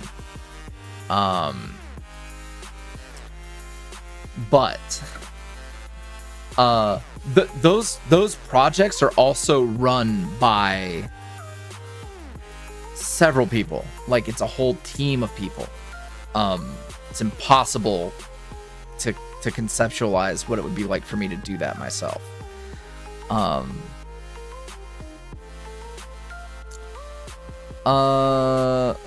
Z again, sorry. Would you ever do more bittersweet but from the past, like Seth and Al's past? Sad rather than spicy. Okay, that's a good question, because the scene where Charlie is creeping on them and then gets brought in, it's definitely gonna happen one day. I don't know when, but definitely gonna happen at some point. But sad. Yeah, I think it is safe to say that there will be flashbacks and scenes from the past more. You know, I'd love to do a there was the written bittersweet thing in the zine, and I would love to do an audio version of that. Basically, it would have to be expanded a little bit, because literally they just are going to bed next to each other. But yeah, I think getting a look and some insight into how things were would pair nicely with seeing how things are now, and maybe getting insights into, like, you know, the way they are, the way they were, type of thing. Yeah. Don't know how yet, but I think when I see the way to do it, I will do it. And hello, welcome. Thank you to everybody who's come out for the first time. Trying to make, yeah, I need to do more angst and feels. I get a good performance out of myself when there's emotions. So,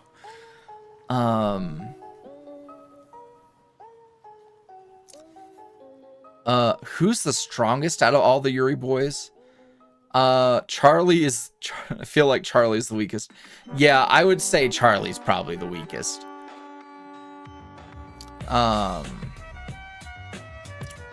Strongest, I mean Big Red, but like he's not a human, so let's say humans.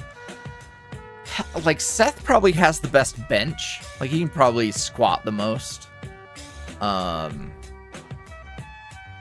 Not counting characters like Ulrich. Of course, he's also a werewolf, so, you know. I wouldn't say Oron's the strongest. Oron's fit, but he's not, I wouldn't say he's super strong. I think he's more well-rounded than, like, Seth would be athletically.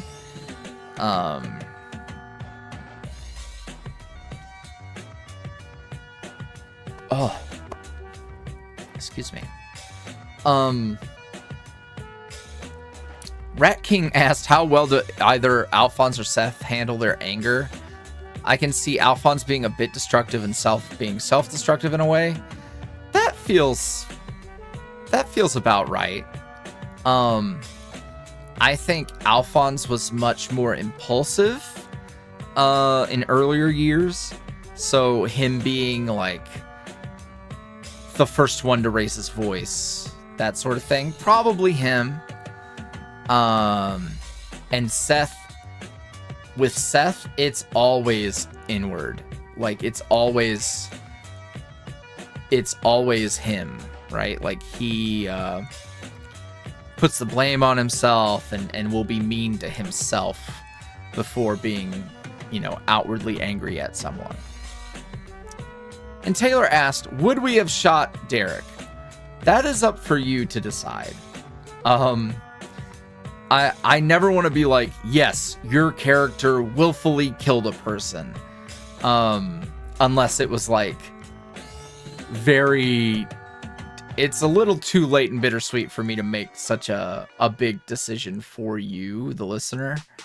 But if you're like, yeah, we popped off, then congratulations. You shot a man.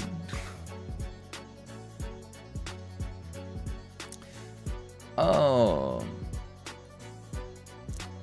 Davi asked, what's your favorite audio you've recorded? That's so tough.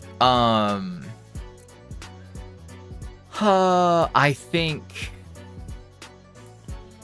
picking a favorite one's hard, but I think I can name a favorite. The talk between Seth and Alphonse.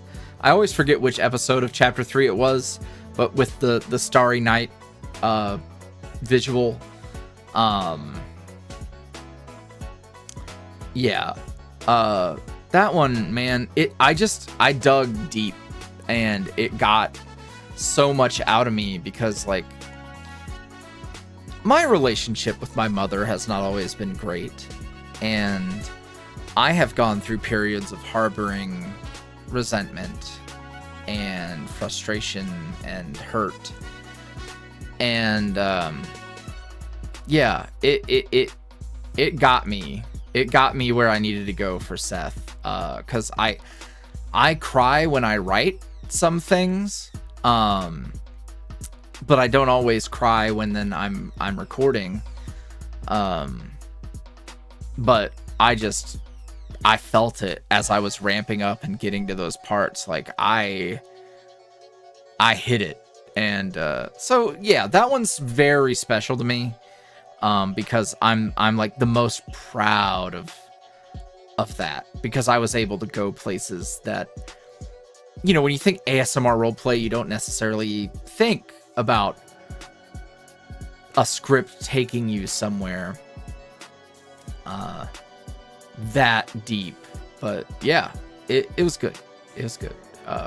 Obviously there's a bunch more that I love, but that one's super special in its own way. And there's others that are special too, but how am I supposed to remember what I've done? Z, parentheses, nosy era. Which chapter of Bittersweet has been your favorite to create? Start to end, the whole process.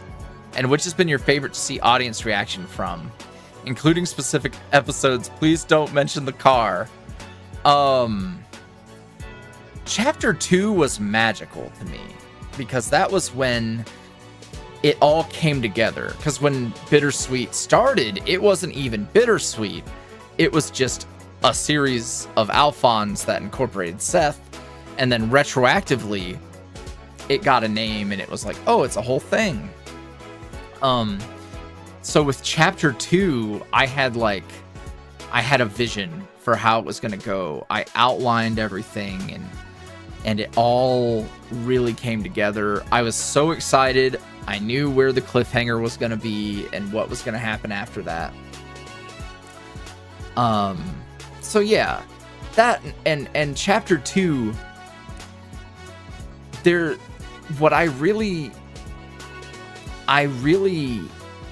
love the concept of Seth coming back home, beaten up and nowhere to go, and Alphonse accepting him in, regardless of how awkward it might be or how strange things may be. He comes back home, and I think for me, what makes it such a comfort series is like that idea of an estranged person being accepted back and being remorseful and wanting to do better and wanting to make right, and them finding open arms and being accepted and not having expectations. That doesn't happen a lot. That's not really, that has not always been my experience in life. So we're taking you back, even if it's weird, even if we're gonna have to figure out how to make this not awkward. That, I love that, man. And the scene with them on the park bench during the Christmas festival is beautiful to me, when, you know, Seth reveals, like, I also loved, I loved how I handled there being a secret between Seth and the listener. And that secret is that he was being a dick and keeping Alphonse around because he was stealing money so they could run away. And that being like their little secret, and that being like how the listener and Seth connected because they had a thing. And then, you know, I think there's a lot of media that would handle the "we kept a secret from you" arc differently. And I just liked that Alphonse could show how much he trusts Boo and how much he's willing to trust Seth again, and how it also, it's funny to me that particular episode was so many people were like, oh my God, he's gonna break up with us, he's gonna leave. Because to me, that episode in particular shows you how much he is rocking with Boo. He's not mad that they kept a secret. He understands and trusts them, trusts their judgment, understands that Alphonse having the clarity to understand that Boo recognized Alphonse was not in a place to receive that information, and that information was not withheld out of malice or out of like distrust. It's withheld because he wasn't ready, and it could put him in an even worse place. And instead of it turning into a "you lied to me," because it could have, and yeah, it would have been dramatic, but fuck that, dude. I don't care about that. Not for this. Like, I love drama like that. Don't get me wrong. It can be done well. But for them, I didn't want them for them, you know. Because that's not the story. That's not the point.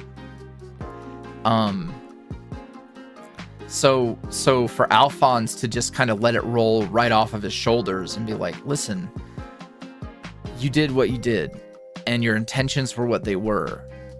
And I felt how I felt, you felt how you felt, and it was a mess. We're not there anymore. That's not happening anymore.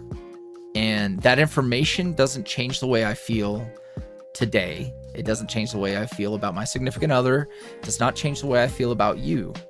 Because we're beyond that now. We are in a different place. And that's super special to me. It's super special to me. And that particular episode just was great. I just think, and the mental image of like Alphonse taking Seth's hand and going to go see Seth's dad, because that also represents like how the two of them are gonna face the past together, because Seth's father represents the past as well, and how the past has changed. He is not the same person. He is also making genuine strides to be a better person. It's not super, we don't go super explicit into what the deal with Seth's dad was, but he's a drunk. He was an alcoholic. He goes to meetings. He is recovering. And obviously there's an opportunity there for Seth to hold resentment, rightfully so. But with Alphonse showing him this kind of love and grace, Seth then says, I'm going to try to do it too.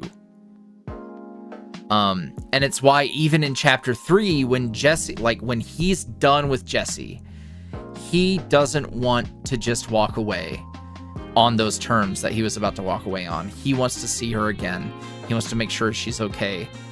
And he wants to try that again with her. And then he finds her how he finds her. And that's it.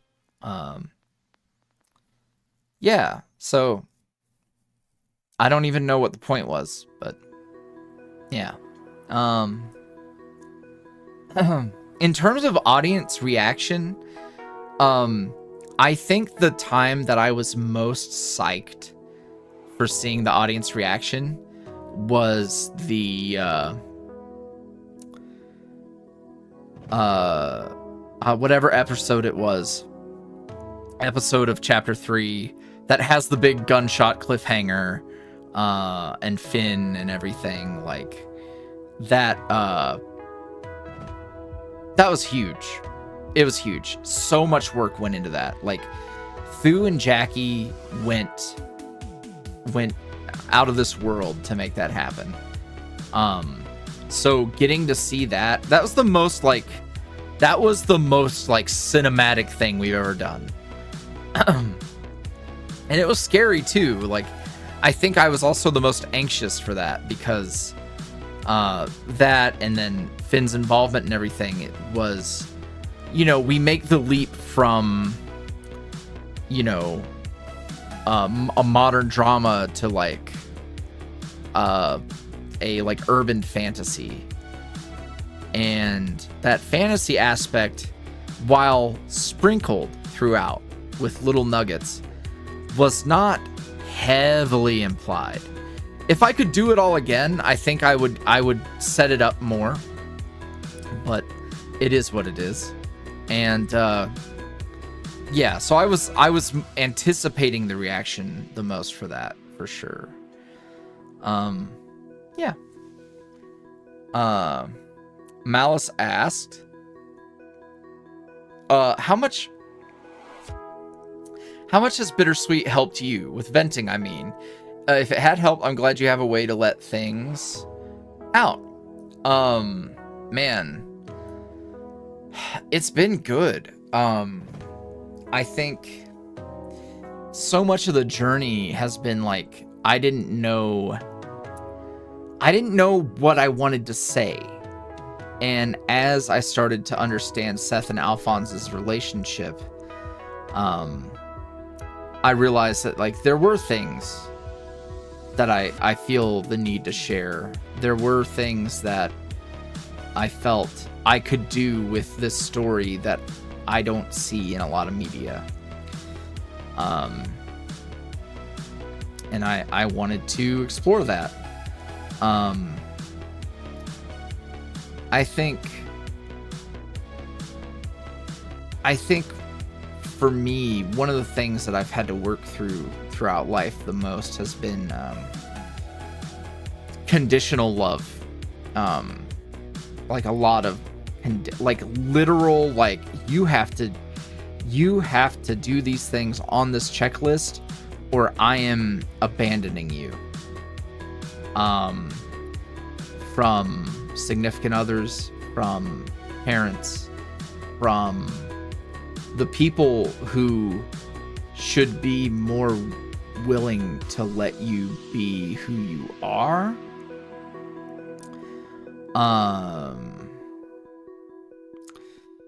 And I think being able to tell the story, and especially chapter 2,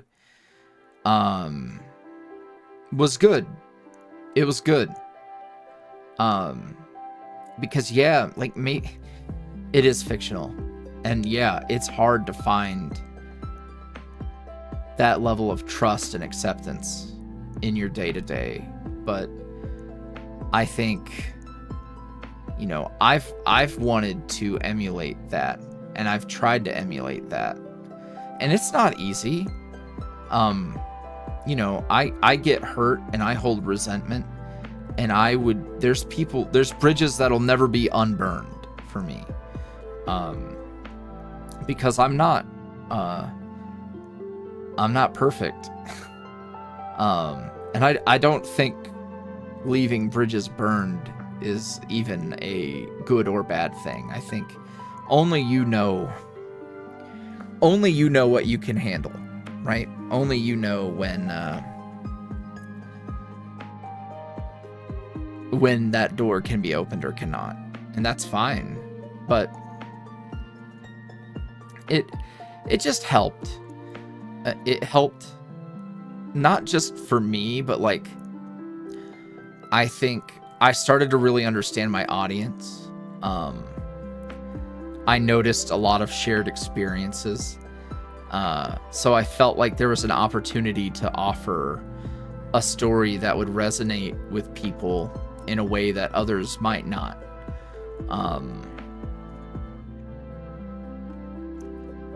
So I just felt like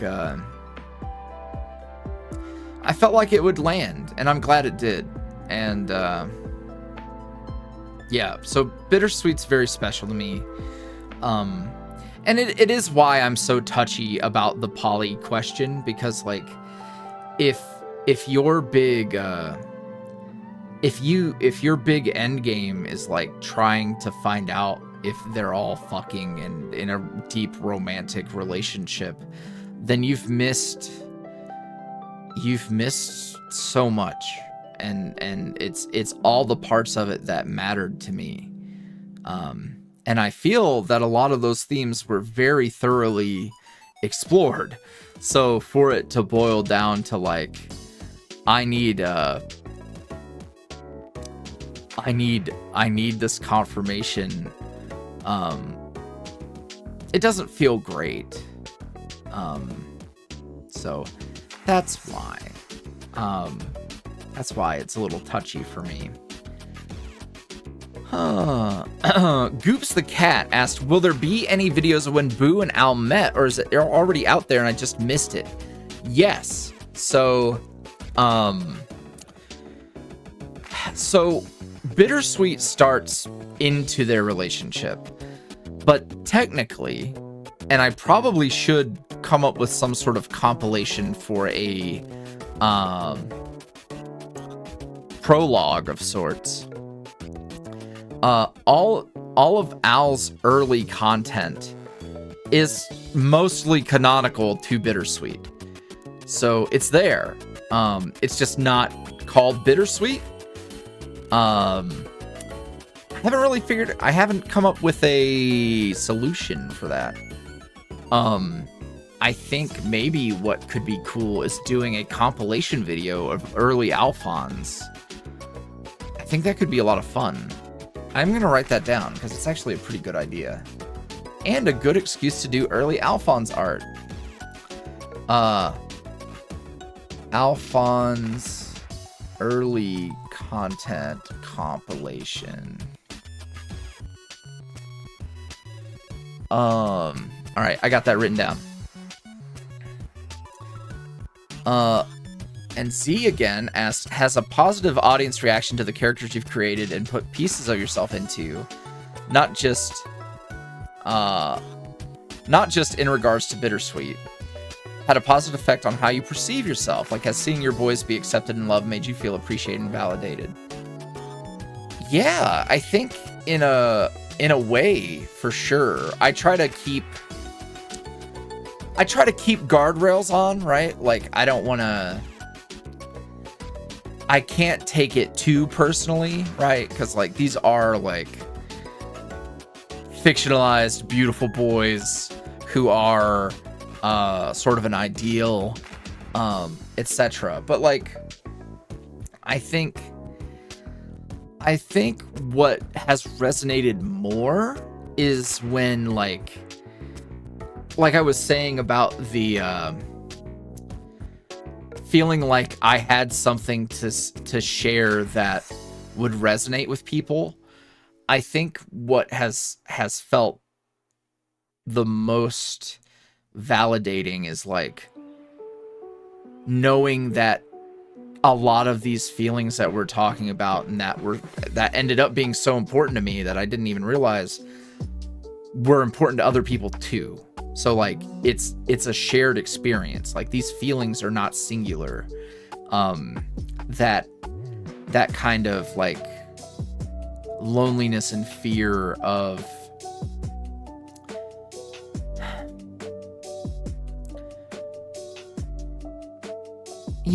rejection and abandonment. Like, obviously people have abandonment issues, but it's so specific when you look at the situations covered in Bittersweet. Like, it's a vibe. It's a whole vibe. It's not just like, oh, mommy wasn't there. It's more specific and dialed in than that. And it's not mommy ran away to go be a criminal. It's mother prioritized herself over me, and what she chose to prioritize is so silly to think that was a bigger deal than me. Like, it's so selfish. And that is a specific crevice that the story touches on, and that it is validating to know that resonates. Because, like, that in particular, like, there's just something about the intersection of these various things are very me. Like, if we're talking about crime, substances, violence, gang-related things, etc., plus the emotional sides of things, like being forgiven, being accepted, etc., like, all of these create this sort of Venn diagram, and those things, my personal experiences, are right in the middle of those. A lot of those experiences that I have now, not to the extremes that are in Bittersweet, but, like, I've been in some shit is the best way I can put it. Like, I've seen things, I've been around things, and getting to mix that with so much of the emotional and like relationship experiences as well has felt really cool. Yeah, so yeah, I try not to I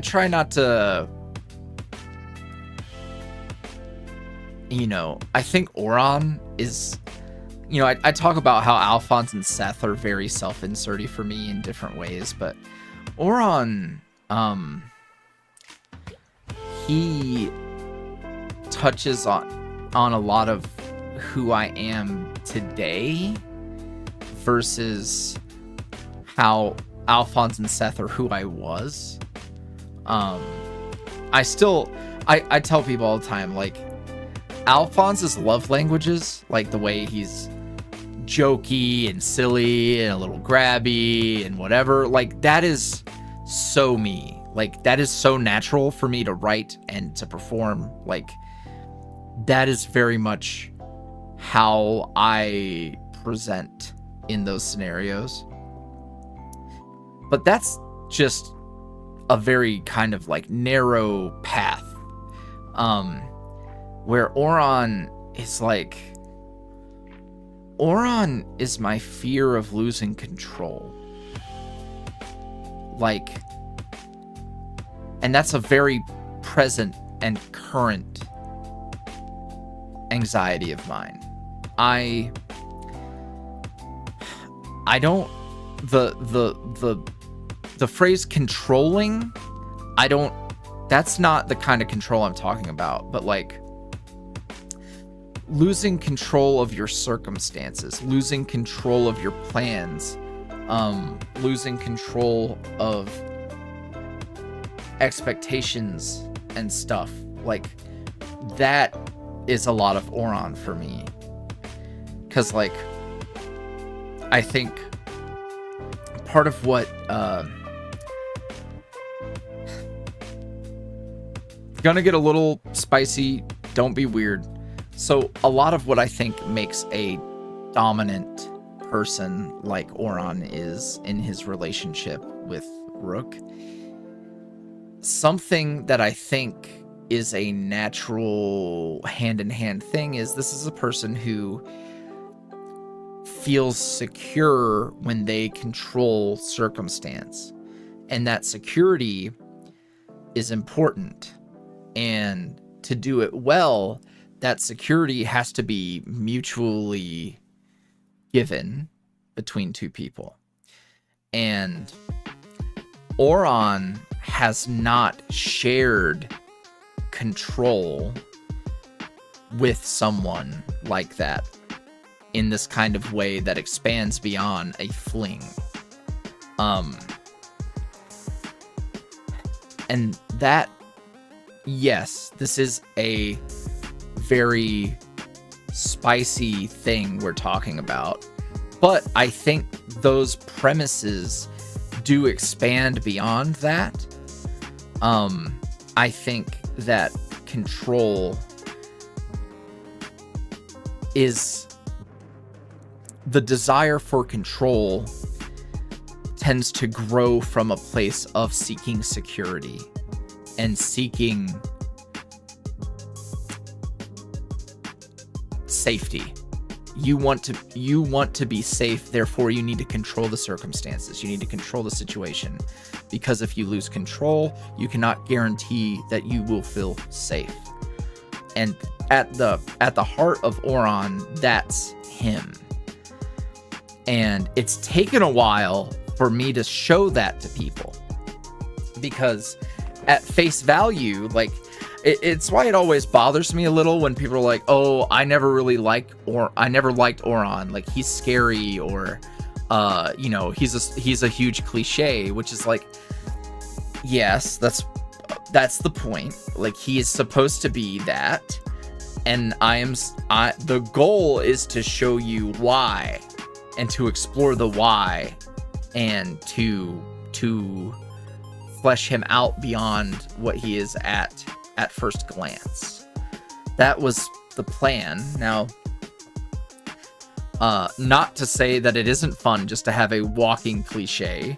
That cliche sells very well. But I think he's very interesting to me. And seeing the way people react to him can bristle me a little, because there's a lot of current me in him, man. Like, beyond the cute little things like, oh, he writes, haha, but like, I love the silly cliche of a writer having a character that writes. Like, I think it is dumb, and it is so like, of course you're writing a character that writes and he's super sexy, because that's who you want to be. Like, yeah. What the fuck do you mean? Like, why are we surprised? I'm not doing it on accident. Like, it is meant to be that. And I am laughing at that. Some people don't really realize that. But yeah, with Oron, there's so much, I think Oron is the most scared character I've ever written. Like, I do not think he wants control just because he enjoys it. I think he likes control because he feels that he can keep himself and others safe. And it's different. It's different than the way that's portrayed sometimes, I think. And I think, you know what? Here's what I genuinely think. I think that some men who write men like Oron and don't realize why they are the way they are. Or maybe they come to that conclusion in the most direct way, the most like literal way, and not that literal is bad, but like,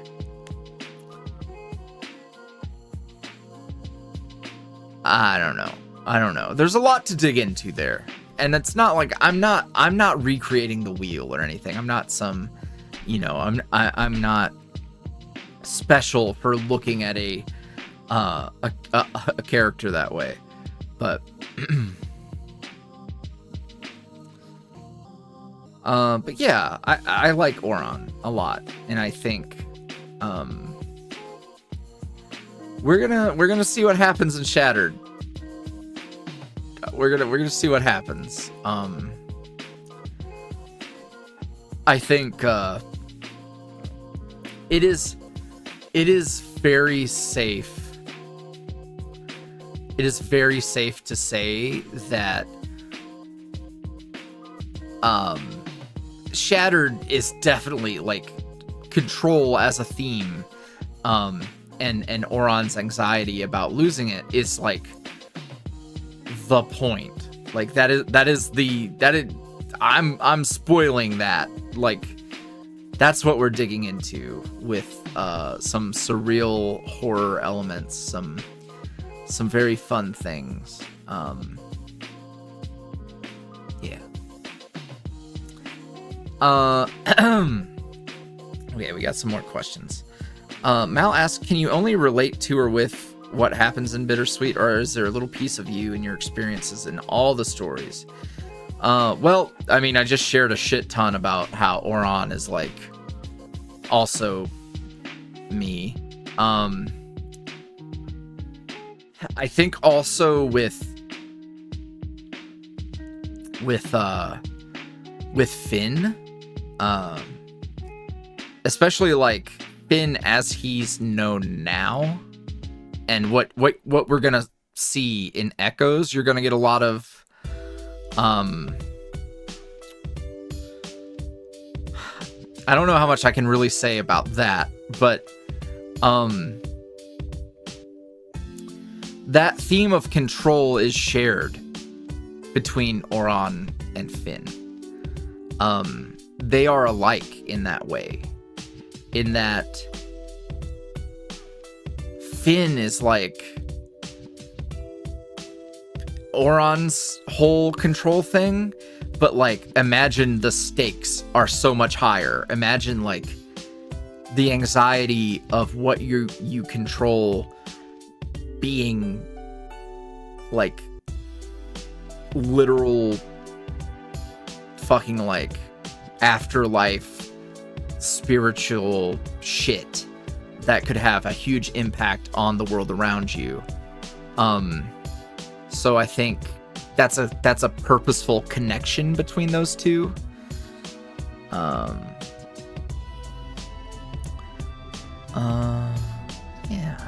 So and then with Faust, I think I'm Faust I relate to in other ways that are yet to be really revealed. Now for something else. Hanako-san asked, how would you portray a lazy day with Listener and the boys? That's such a good question. Seth working the grill. So like, stay at home. Seth is grilling burgers and stuff. Maybe Listeners made some homemade bread, homemade buns for the burgers. Because like, these are things that are fun for them. So like, just because they've done something, this is like, hey, it's for us, it's not work. This is our hobby type thing. I think Seth can probably definitely like grill master Seth. Alphonse has the aux cord. He's controlling the playlist. Maybe mixing a few adult beverages, that sort of thing. Just them, I think. Yeah, I think.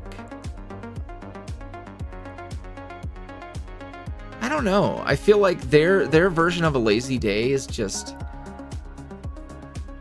enjoying each other's company. And, you know, maybe there's something on the TV, maybe there's not, maybe they're playing a little game together.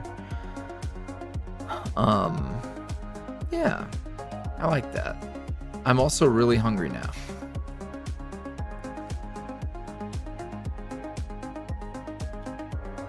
DJ Milk Oron asks, could there be any future silly audios from the boys that are just for fun?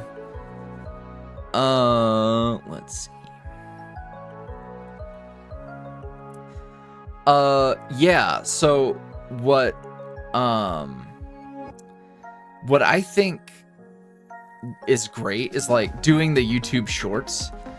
Those are great for just memes or silly little things, etc. I want to do more like just for fun shenanigans content.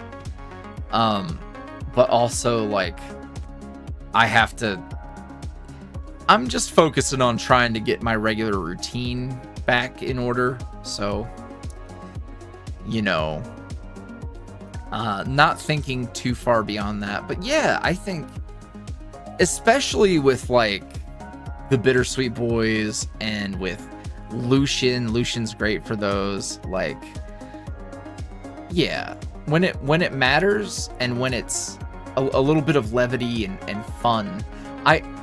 Look, not to like bang my own drum, I can be pretty funny. So I like those and I like to do them. But also like trying to feed the algorithm and get those views and keep the lights on. That's also a thing. So, you know.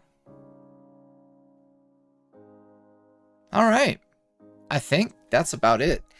Everyone, thank you so much for getting merch today. Like, y'all were great. If anybody got the got that Faust glass, I need to go get the Faust glass, actually. That would be really cool. Holy crap. That is... I have so many orders to send. Let me take a look at this real quick. Dang.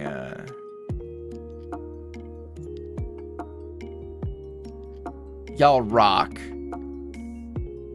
Y'all are great. Thank you so much. I have so many goodies to send.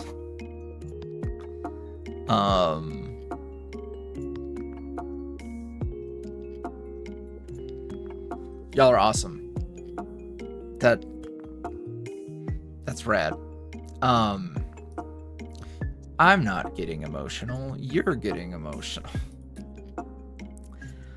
I'm glad that y'all have enjoyed the stream. Yeah, did I come here, come back.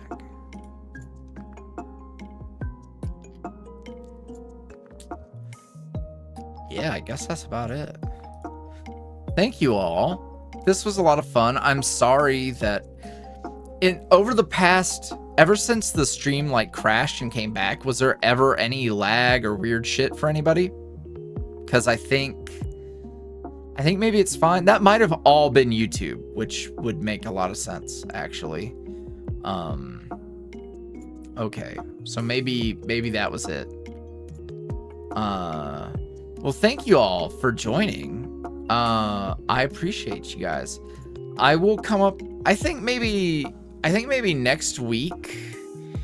Maybe next week I play a game.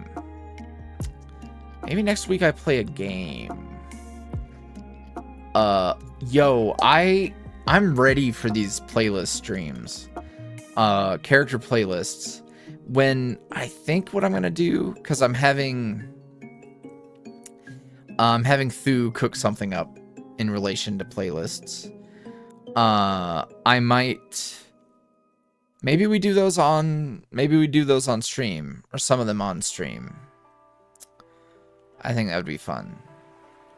I don't think that'll be next week though, so maybe a game next week.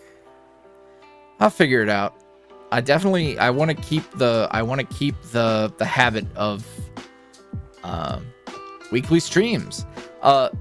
Wednesday is usually the day. It was Thursday because Seth's birthday yesterday, etc. But yeah, y'all are awesome. Thank you so much. My booty's tired. My legs are tired. I'm so hungry. I don't know what I'm gonna have for dinner. I really want a barbecue burger, but like, there's no way I'm doing that tonight. All right. Thank y'all. Y'all are lovely. I appreciate you. Take care of yourselves. Have an awesome night, and get you some merch if you haven't already. If you can, obviously. Yeah. Take care. Bye for now.